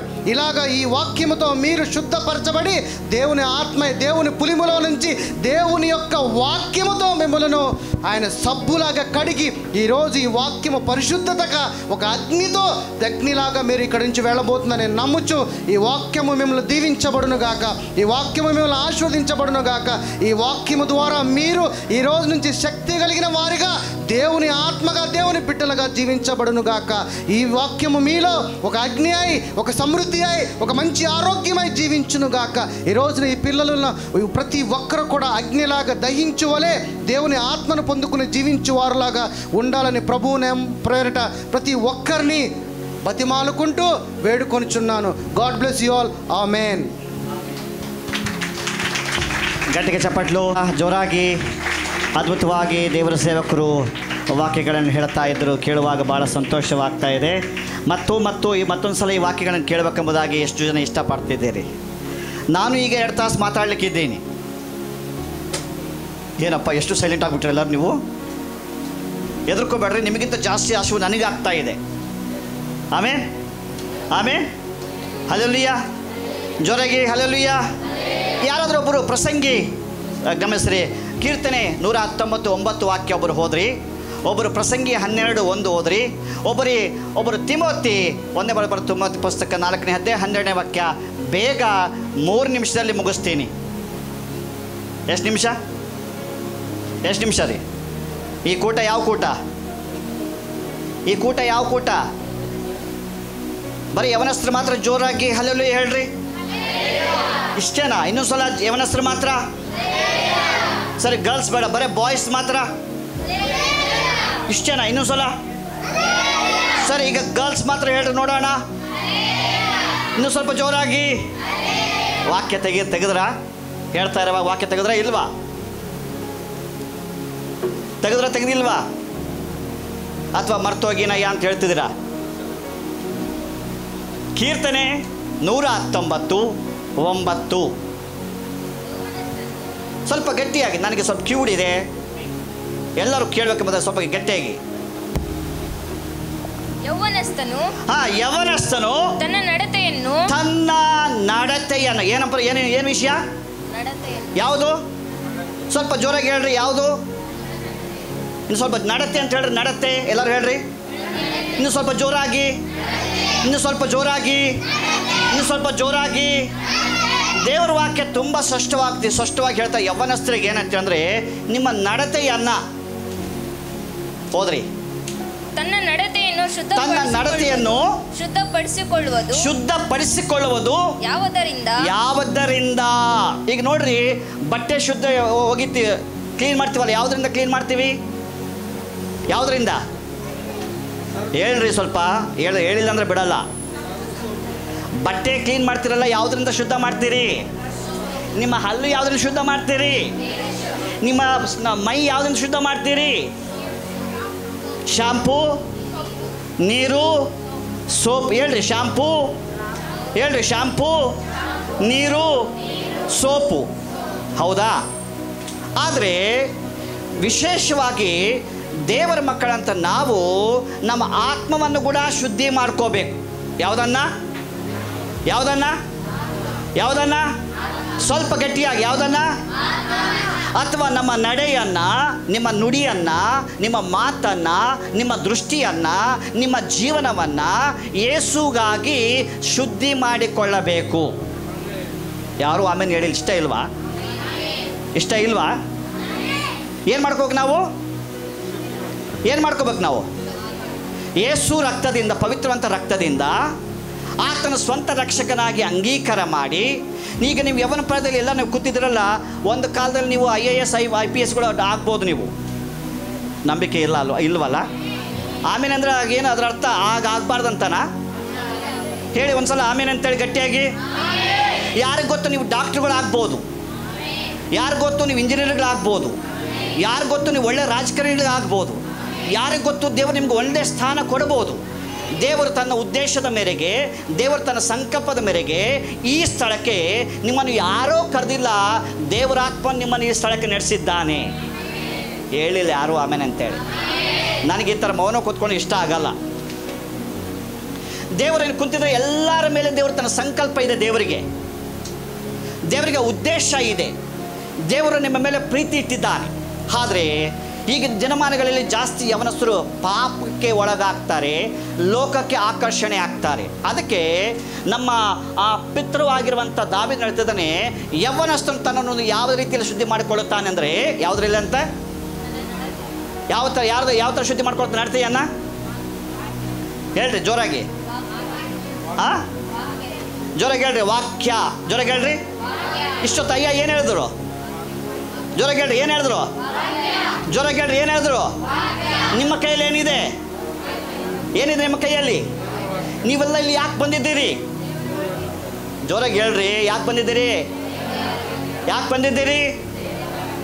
ಈಗ ನೀವು ಇಷ್ಟು ಸೈಲೆಂಟ್ ಆಗಿದ್ರೆ ದೇವದೂತರ ಥರ ಇದ್ದೀರಿ ನನಗೆ ಗೊತ್ತು. ಆದರೆ ಹೊರಗಡೆ ಹೋದರೆ ನಿಮ್ಮ ಸ್ವರ 3 ಕೆರೆ 3 ಓಣಿ ದಾಟಿ ಕೇಳುತ್ತೆ. ಆದರೆ ಇಲ್ಲಿ ಮಾತ್ರ ಹೆಂಗಿದ್ದೀರಿ? ಓ ಪಾಸ್ ಅನ್ಕೋಬೇಕು, ನಿಮ್ಮ ಥರ ಯಾರು ಇಲ್ಲಪ್ಪ ಅಂತ ಅನ್ಕೋಬೇಕು ಅಂದ್ಕೊಂಡಿದ್ರಿ ಅಲ್ವಾ? ದೇವರ ವಾಕ್ಯವನ್ನು ಪ್ರತಿದಿನ ಯವನಸ್ಥರು ನೀವು ವಾಕ್ಯವನ್ನು ತಪ್ಪದೇ ಏನು ಮಾಡ್ಬೇಕು? ಏನು ಮಾಡಬೇಕು? ಅದರಿಂದ ಏನು ಉಂಟಾಗುತ್ತದೆ ನಿಮಗೆ? ನಿಮ್ಮ ಪಕ್ಕದವ್ರು ಕೇಳ್ರಿ, ಏನಾಗುತ್ತೆ ಅಂತ ಕೇಳ್ರಿ. ನಿಮ್ಮ ಪಕ್ಕದವ್ರಿಗೆ ಹೋಗಲಿ ವಾಕ್ಯ ಹೋಗ್ತಿದೆ ಅಂತ ಕೇಳ್ರಿ. ಕೈ ಕೊಡು ಸ್ವಲ್ಪ, ನೋಡಿ ಅವ್ರ ಮಕ್ಕ ನೋಡಿ ಸ್ವಲ್ಪ, ಅವ್ರ ಫೇಸ್ ನೋಡಿ ಸ್ವಲ್ಪ, ನಗರಿ. ತಲೆಯಲ್ಲಿ ಹೋಗ್ತಾ ಇದೆಯಾ? ಹಿಂಗೆ ನೋಡ್ರಿ, ತಲೆಯಲ್ಲಿ ಹೋಗ್ತಾ ಇದೆಯಾ? ಅಯ್ಯೋರು ಎಷ್ಟೋ ವಾಕ್ಯ ನಿಮ್ಗೆ ಹೇಳಿದ್ರು, ದೇವರ ವಾಕ್ಯದ ಬಗ್ಗೆ ಹೇಳಿದ್ರು. ಯವನ ಪ್ರಾಯದಂತೆ ಇರುವಂಥ ನಿಮ್ಮ ಜೀವನದಲ್ಲಿ ಒಂದು ಕೈಯಲ್ಲಿ ನಿಮ್ಮ ಪಠ್ಯ ಪುಸ್ತಕ ಇರಬೇಕು. ಏನಂತಾರೆ ಪಠ್ಯ ಪುಸ್ತಕನೇ ಅಂತಾರೆ ಇಂಗ್ಲೀಷಲ್ಲಿ. ಹಾಂ, ಒಂದು ಕೈಯಲ್ಲಿ ಸ್ಟಡಿ ಬುಕ್ಸ್ ಇರಬೇಕು, ಇನ್ನೊಂದು ಕೈಯಲ್ಲಿ ಏನಿರ್ಬೇಕು ಗೊತ್ತಾ? ಹೇಳ್ರಿ ಗಟ್ಟಿಯಾಗಿ, ಇನ್ನೂ ಜೋರಾಗಿ, ಮತ್ತೊಂದು ಸಲ, ಇನ್ನೊಂದು ಸಲ. ದೇವರ ವಾಕ್ಯ ನಿಮ್ಮ ಜೀವನದಲ್ಲಿ ನೀವು ಇಂದು ಸಮಾಜದಲ್ಲಿ ನೀವು ಒಳ್ಳೆ ವ್ಯಕ್ತಿಗಳಾಗಲಿಕ್ಕೆ, ಸಭೆಯಲ್ಲಿ ಒಳ್ಳೆ ವ್ಯಕ್ತಿಗಳಾಗಲಿಕ್ಕೆ ನಿಮ್ಮನ್ನು ದೇವರು ಆರಿಸಿಕೊಂಡಿದ್ದಾನೆ. ದೇವರ ಮೇಲೆ ಉದ್ದೇಶ ಇಟ್ಟಿದ್ದಾನೆ. ದೇವರು ನಿಮ್ಮನ್ನು ಕರೆದಿದ್ದಾನೆ. ದೇವರು ತನ್ನ ಚಿತ್ತದ ಪ್ರಕಾರವಾಗಿ ಬರುವಂಥ ದಿನಮಾನಗಳಲ್ಲಿ ನೀವು ಒಳ್ಳೆ ಸ್ಥಾನಗಳಲ್ಲಿ ದೇವರು ನಿಮ್ಮನ್ನು ಇಡಲಿಕ್ಕಿದ್ದಾರೆ. ನೀವು ಸಭೆಗೂ ಸಮಾಜಕ್ಕೂ ಒಳ್ಳೆ ಗಣ್ಯ ವ್ಯಕ್ತಿಗಳಾಗಿ ದೇವರು ಮಾಡಲಿಕ್ಕೆ, ನನ್ನ ದೇವರು ಮಾಡಲಿಕ್ಕೆ ಶಕ್ತನಾಗಿದ್ದಾನೆ. ನಂಬುವುದಾದರೆ ಜೋರಾಗಿ ಆಮೆನ್ ಅಂತ ಹೇಳ್ಬೋದು. ಇನ್ನೊಂದು ಸಲ ಮತ್ತೆ ನೋಡಿಕೊಳ್ಳುವಾಗ ಪ್ರಸಂಗಿ 12ನೇ ಅಧ್ಯಾಯ 1ನೇ ವಾಕ್ಯದಲ್ಲಿ ನೋಡಿಕೊಳ್ಳೋಣ ಬೇಗ. 2 ನಿಮಿಷ ಮುಗಿಸ್ತೀನಿ. ಪ್ರಸಂಗಿ 12ನೇ ಅಧ್ಯಾಯ 1ನೇ ವಾಕ್ಯ ಹಾಗೂ ತಿಮೋತಿ 4ನೇ ಅಧ್ಯಾಯ 12ನೇ ವಾಕ್ಯ ಕೂಡ ಇಬ್ಬರು ತೆಗೆದುಕೊಂಡ್ರೆ ಬೇಗ, ಅತಿ ಬೇಗ ಹೋದ್ರಿ. ಏನಂತ? ಕಷ್ಟ ದಿನಗಳು ಸಂತೋಷವಿಲ್ಲವೆಂದು ನೀನು ಹೇಳುವ ವರ್ಷಗಳು ಸಮೀಪಿಸದ ಒಳಗಾಗಿ ಯೌವನದಲ್ಲಿ. ನೋಡ್ರಿ, ಈಗ ಲೋಕ ಏನು ಹೇಳೋದು ಗೊತ್ತಾ? ಪ್ರಪಂಚ ಏನು ಹೇಳೋದು ಗೊತ್ತಾ? ಇಡೀ ನಿಮ್ಮ ಯೌವನದಲ್ಲಿ ಎಂಜಾಯ್ ಮಾಡಂತ ಹೇಳ್ತಾರೆ. ಪ್ರಪಂಚ ಏನು ಹೇಳುತ್ತೆ? ಪ್ರಪಂಚ ಲೋಕ ಏನು ಹೇಳುತ್ತೆ? ಇಲ್ಲೇ ಇರೋರು ಜೋರಾಗಿ ಹೇಳ ಅಲ್ಲೆಲ್ಲಿ ಅಂತೇಳಿ. ಇನ್ನೊಂದ್ಸಲ ಹೇಳ್ರಿ, ಬೋಳ ಯೇಸು ಮಸೀಕಿ. ಇನ್ನೊಂದ್ಸಲ ಯೇಸು ಮಸೀಕಿ. ಪ್ರಪಂಚ ಏನು ಹೇಳುತ್ತಂದ್ರೆ ಯೌವನ ಪ್ರಾಯದಲ್ಲಿ ಎಂಜಾಯ್ ಮಾಡು ಅಂತ ಹೇಳುತ್ತೆ ಲೋಕ. ಮೈ ಲೈಫ್ ಮೈ ರೂಲ್ಸ್ ಅಂತೇಳಿ ಲೋಕ ಹೇಳುತ್ತೆ. ಆದರೆ ಬೈಬಲ್ ಏನು ಹೇಳ್ತಾ ಗೊತ್ತಾ? ಏನು ಹೇಳ್ತದೆ? ಏನು ಹೇಳ್ತದ್ರಿ? ಏನು ಹೇಳ್ತದೆ? ನಿನ್ನ ಯೌವನ ಪ್ರಾಯದಲ್ಲಿ ಸೃಷ್ಟಿಕರ್ತನನ್ನು ಸ್ಮರಿಸಬೇಕು, ಯೇಸುವನ್ನು ಸ್ಮರಿಸಬೇಕು, ಸಭೆಯನ್ನು ಗೌರವಿಸಬೇಕು, ವಾಕ್ಯವನ್ನು ಓದಬೇಕು, ದೇವರ ಸೇವೆಯಲ್ಲಿ ನಿಮ್ಮನ್ನು ನೀವು ತೊಡಗಿಸಿಕೊಳ್ಳಬೇಕು, ಸಭೆಯಲ್ಲಿ ನಿಮ್ಮ ಸೇವಕರಿಗೆ ನೀವು ಬೆನ್ನೆಲುಬಾಗಿ ನಿಂತುಕೊಳ್ಳಬೇಕು, ಸಭೆಯ ಕಾರ್ಯಕ್ರಮಗಳಲ್ಲಿ ಸುವಾರ್ತೆ ಕಾರ್ಯಕ್ರಮಗಳಲ್ಲಿ ನಿಮ್ಮನ್ನು ನೀವು 24 ತಾಸು ಏನು ಮಾಡಬೇಕಂದ್ರೆ ನೀವು ಸಮರ್ಪಣೆ ಮಾಡಿಕೊಳ್ಳಬೇಕು ಯೌವನ ಪ್ರಾಯದಲ್ಲಿ. ಮತ್ತೆ ನಿಮಗೆ ತಿರುಗಿ ಬರಲಾರದು ಯಾವುದು ಗೊತ್ತಾ? ಸಮಯ ಹಾಗೂ ಯೌವನ. ಯಾವುದು ಬರಲ್ಲ ವಾಪಸ್ಸು? ಯಾವುದು ಬರಲ್ಲ? ಯಾವುದು ವಾಪಸ್ ಬರಲ್ಲ? ಜೋರಾಗಿ ಹೇಳಿ ಸಮಯ. ಜೋರಾಗಿ ಹೇಳಿ ಸಮಯ. ಜೋರಾಗಿ ಹೇಳಿ ಸಮಯ. ಈ ಸಮಯ ಹಾಗೂ ಯೌವನ ಎರಡು ತಿರುಗಿ ಬರೋದಿಲ್ಲದ್ರಿಂದ ನೀವು ಈ ಯೌವನ ಪ್ರತಿ ಇರುವಾಗ ಮೊಬೈಲಲ್ಲಿ ಸಮಯ ಕಳೆಯಬೇಡ್ರಿ. ವಾಟ್ಸಪ್ಗಳಲ್ಲಿ ಅಥವಾ ಇನ್ಸ್ಟಾಗ್ರಾಮ್ಗಳಲ್ಲಿ ನೀವು ಅದರಲ್ಲಿ ಸಮಯ ಕಳೆಯಬೇಡ್ರಿ. ನೀವು ಸಮಯ ಕಳೆಯೋದಾದರೆ ಒಂದು ಬೈಬಲು ಹಾಗೂ ನಿಮ್ಮ ಪಾಠ್ಯ ಪುಸ್ತಕ ಅದರಲ್ಲಿ ನೀವು ಕಲಿಯುವಾಗ ನೀವು ಒಳ್ಳೆಯ ಜೀವನ ಬರುವಂಥ ದಿನಗಳಲ್ಲಿ ಒಳ್ಳೆಯ ಜೀವನ ನೀವು ಮಾಡಲಿಕ್ಕಿದ್ದೀರಿ. ಅದಕ್ಕೆ ಈ ಮಾತುಗಳನ್ನು ಅಪೊಸ್ತಲ ಪೌಲನು ಹೇಳ್ತಿದ್ದಾನೆ ತಿಮೋತಿಗೆ. ಆತನು ಬರೆದಂಥ ಪುಸ್ತಕದಲ್ಲಿ ಹೇಳ್ತಿದ್ದಾನೆ 4ನೇ ಅಧ್ಯಾಯ 12ನೇ ವಾಕ್ಯ, ಬೇಗ ಹೋದ್ರಿ. ಯೌವನಸ್ಥನೆಂದು ನಿನ್ನನ್ನು ಅಸಾಡೆ ಮಾಡುವುದಕ್ಕೆ ಯಾರಿಗೇನು ಮಾಡಬಾರ್ದಂತೆ ಅವಕಾಶ ಕೊಡಿ. ಈಗ ನೋಡ್ರಿ, ನೀವೇನಾದರೂ ಮಾತು ಹೇಳಿದ್ರೆ ನಿಮ್ಮ ಮನೇಲಿ ಮಾತು ಕೇಳ್ತಾರಾ? ನಿಮ್ಮ ತಂದೆ ತಾಯಿ ಮಾತು ಕೇಳ್ತಾರೇನ್ರಿ? ನಿಮ್ಮ ಮಾತು ಏನು ಮಾಡ್ತಾರೆ ಅವರು? ನೆಗ್ಲೆಕ್ಟ್ ಮಾಡ್ತಾರೆ, ತಿರಸ್ಕಾರ ಮಾಡ್ತಾರೆ. ಸುಮ್ಮನೆ ನಿನಗೇನು ಗೊತ್ತು, ಬಾಯಿ ಮುಚ್ಚು, ನಿನಗೇನು ಗೊತ್ತು, ನಿನ್ನ ಕೆಲಸ ನೀನು ನೋಡ್ಕೋ ಅಂಥೇಳಿ ಮನೆಯಲ್ಲಿ ಏನು ಮಾಡ್ತಾರೆ? ಹಿರಿಯರು ಹೇಳ್ತಾರೆ. ಆದರೆ ಬೈಬಲ್ ವಾಕ್ಯ ಹೇಳ್ತದೆ, ಈ ಪೌಲನು ಹೇಳ್ತಿದ್ದಾನೆ ತಿಮೋತಿಗೆ, ನಿನ್ನನ್ನು ಯಾರೂ ಅಸಾಡೆ ಮಾಡಬಾರ್ದು. ದೇವರು ನಿಮ್ಮನ್ನು ಅಸಾಡೆ ಮಾಡೋದಿಲ್ಲ. ಒಬ್ಬರು ಹೇಳಿಲ್ಲ ಆಮೇನ್ ಅಂತೇಳಿ. ದೇವರನ್ನು ನಿಮ್ಮನ್ನು ಅಸಾಡೆ ಮಾಡೋದಿಲ್ಲ. ನಿದ್ದೆ ಮಾಡೋ ಜೋರಾಗಿ ಹಲ್ಲೆಲೂಯಾ.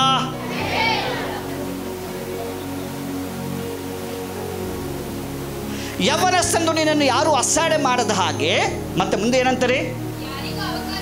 ಯಾರಿಗೂ ಅವಕಾಶ ಕೊಡದೆ ನಂಬುವವರಿಗೆ ದೇವರು ನಿಮ್ಮನ್ನು ನಂಬಿದ್ದಾನೆ.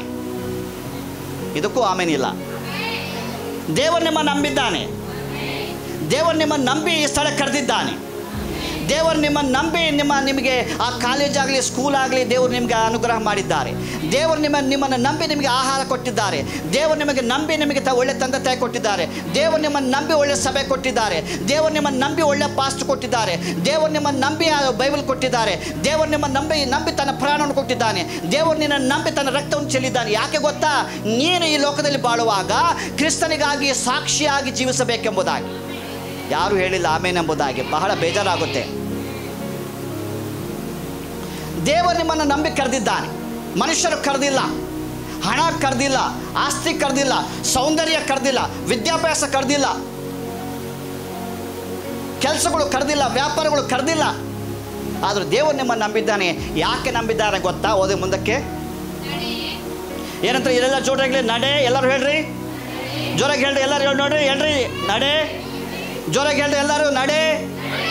ಈಗ ನೋಡಿ, ಒಂದು ಉದಾಹರಣೆಗೆ ಹೇಳ್ತೀನಿ. ಆಗಿನ ಕಾಲ ದಿನಮಾನಗಳಲ್ಲಿ ಯಾರಾದರೂ ಹೆಣ್ಣು ನೋಡ್ಲಿಕ್ಕೆ ಹೋದರೆ ಏನು ಮಾಡ್ತಾರೆ ಗೊತ್ತಾ? ಅವ್ರ ನಡವಳಿಕೆ ಹೆಂಗಿದೆ ಚೆಕ್ ಮಾಡ್ತಾರೆ. ಹೌದಾ? ನಿಮ್ಮ ನಡೆ ಯಾವ ಕಡೆ ಇದೆ? ಲೋಕದ ಕಡೆಗೆ ಇದೆಯಾ ದೇವರ ಕಡೆಗಿದೆಯಾ? ನೋಡಿ, ಸಭೆಗಳಲ್ಲಿ ಬಹಳ ಜನರು ಸಭೆಗೆ ಚರ್ಚೆಗೆ ಬಂದು ಕಾರ್ಯಕ್ರಮ ಮಾಡೋಂಗಿಲ್ಲ. ಈ ಒಂದು ಮೀಟಿಂಗ್ ಮಾಡಲಿಕ್ಕೆ ನಾನು, ಶಂಕರು ಮತ್ತು ರಾಜ ಮೂವರೇ ಕೆಲಸ ಮಾಡೀವಿ, ಇನ್ಯಾರೂ ಬರಲಿಲ್ಲ. ನಾಯಿ ಪಾಡಾಯ್ತು ನಮ್ಮದು. ಏನು ಪಾಡಾಯಿತು? ಏನು ಪಾಡಾಯಿತು? ನಾಯಿ ಪಾಡಾಯ್ತು ನಮ್ಮ ಪಾಡು. ಎಲ್ಲಿಗೋದ್ರೂ ಓಡಬೇಕು. ಚಿಕ್ಕ ಮಕ್ಕಳ ಥರ ಓಡ್ತಾ ಇದ್ವಿ. ಉಳಿದಂಥವ್ರು ಎಲ್ಲರೂ ಏನು ಮಾಡಿದ್ದಾರೆ? ಆರಾಮಾಗಿ ಮನೆಗಳಲ್ಲಿ ಚೇರ್ ಹಾಕ್ಕೊಂಡು ಫ್ಯಾನ್ ಹಾಕ್ಕೊಂಡು. ದೇವ್ರು ಲೆಕ್ಕ ಕೇಳ್ತಾನೆ, ಬಿಡಲ್ಲ ದೇವರು. ಅಲ್ಲಲ್ಲಿಯ ದೇವ್ರು ಏನು ಮಾಡ್ತಾನೆ? ಪ್ರತಿ ಮನುಷ್ಯನ ಪ್ರತಿಯೊಂದು ವಿಷಯಗಳು ಕೂಡ ದೇವರು ಲೆಕ್ಕ ಕೇಳುವಂತನಾಗಿದ್ದಾನೆ. ಅದಕ್ಕೆ ಅಪೊಸ್ತಲ ಪೌಲನು ತಿಮೋತಿ ಹೇಳ್ತಿದ್ದಾನೆ, ನನ್ನ ಪ್ರಿಯ ಕುಮಾರನಾಗಿರುವಂಥ ತಿಮೋತಿಯೇ, ಈಗೋ ನಿನ್ನನ್ನು ಯಾರು ಅಸಾಡೆ ಮಾಡದ ಹಾಗೆ ನೀನು ಏನು ಮಾಡ್ಬೇಕಂದ್ರೆ ನಿನ್ನ ನಡೆಯಲ್ಲಿ ನೀನು ಕರೆಕ್ಟಾಗಿ ಇರು, ನಿನ್ನ ನಡವಳಿಕೆಯಲ್ಲಿ ನೀನು ಕರೆಕ್ಟಾಗಿ ಇರು. ದೇವ್ರ ಮಕ್ಕಳೇ, ಈಗಾಗಲೇ ನೀವು ಪ್ರೀತಿಯ ಕಡೆಗೆ ಹೆಜ್ಜೆ ಹಾಕಬೇಡ್ರಿ. ಈಗಾಗಲೇ ಮದುವೆಯ ಕಡೆಗೆ ನೀವು ಹೆಜ್ಜೆ ಹಾಕಬೇಡ್ರಿ. ಈಗಾಗಲೇ ಪಾಪದ ಕಡೆಗೆ ನೀವು ನಡೆಯಬೇಡ್ರಿ. ನೀವು ದೇವರ ಕಡೆಗೆ ನೀವು ನಡೆದು ಬರ್ರಿ. ದೇವರು ನಿಮಗೆ ದೊಡ್ಡ ಜೀವನ ಕೊಡ್ತಾರೆ. ಒಳ್ಳೆ ಪ್ರಕಾಶ ಜೀವನ ದೇವರು ಕೊಡ್ಲಿಕ್ಕೆ ಶಕ್ತನಾಗಿದ್ದಾನೆ. ನಮ್ಮ ದೇವರು ಜೀವ ಸ್ವರೂಪನಾಗಿದ್ದಾನೆ. ಆತನ ಮಹಾಪರಿಶುದ್ಧನಾಗಿದ್ದಾನೆ. ಆತನು ಇಂದಿಗೂ ಜೀವಿಸ್ತಾನೆ. ಆಮೇಲೆ ಇಷ್ಟೇನಾ? ನಡೆ ಮತ್ತು ಏನಂತೆ ನುಡಿ ಅಂದರೆ ಮಾತು ಅಂತ ದೊಡ್ಡವರು ಹೇಳ್ತಾರೆ. ಮುತ್ತು ಒಡೆದರೆ ಹೋಯ್ತು, ಮಾತು. ನಮ್ಮ ಗೌತಮ್ ಕರೆಕ್ಟಾಗಿ ಹೇಳ್ದ. ಎಸ್, ಯಾರು ಹೇಳ್ದದು? ಮಾತು ಆಡಿದರೆ ಹೋಯ್ತು, ಮುತ್ತು ಒಡೆದರೆ ಹೋಯಿತು. ನಿಮ್ಮ ಮಾತಿದೆಯಾ? ಪವಿತ್ರವಾದಂಥ ಮಾತಾಗಿರಬೇಕು ನಿಮ್ಮ ಮಾತು. ಅಯ್ಯ ಈಗ ಹೇಳ್ದ ವಾಕ್ಯ ಹೇಳ್ತಾದ್ರು. ಯಾಕೋಬರದ ಪುಸ್ತಕ 3ನೇ ಅಧ್ಯಾಯ 1ರಿಂದ 16 ವಾಕ್ಯದವರೆಗೂ ನಿಮ್ಮ ನಾಲಿಗೆ ಅಂದರೆ ನಿಮ್ಮ ಮಾತಿಗೆ ಬರುವಂಥ ದಂಡನೆ, ಶಿಕ್ಷೆ ಅಲ್ಲಿ ಬರೆಯಲ್ಪಟ್ಟಿದೆ. ದೇವಜನರೇ, ನಿಮ್ಮ ಬಾಯಲ್ಲಿ ದೇವರ ಸ್ತುತಿ ಸ್ತೋತ್ರಗಳಿರಬೇಕು, ನುಡಿ ಎಂಬುದಾಗಿ. ಮತ್ತೆ ಪ್ರೀತಿ. ಈಗ ಪ್ರೀತಿ ಅಂದರೆ ನೀವು ತಿಳ್ಕೊಳ್ಳುವ ರೀತಿ ಪ್ರೀತಿ ಅಲ್ಲ. ಪ್ರೀತಿಗೆ ಆಕರ್ಷಣೆ ಆಗಬೇಡ್ರಿ ಯವನಸ್ಥರು. ಮದುವೆಗೆ ಅವಸರ ಪಡಬೇಡ್ರಿ.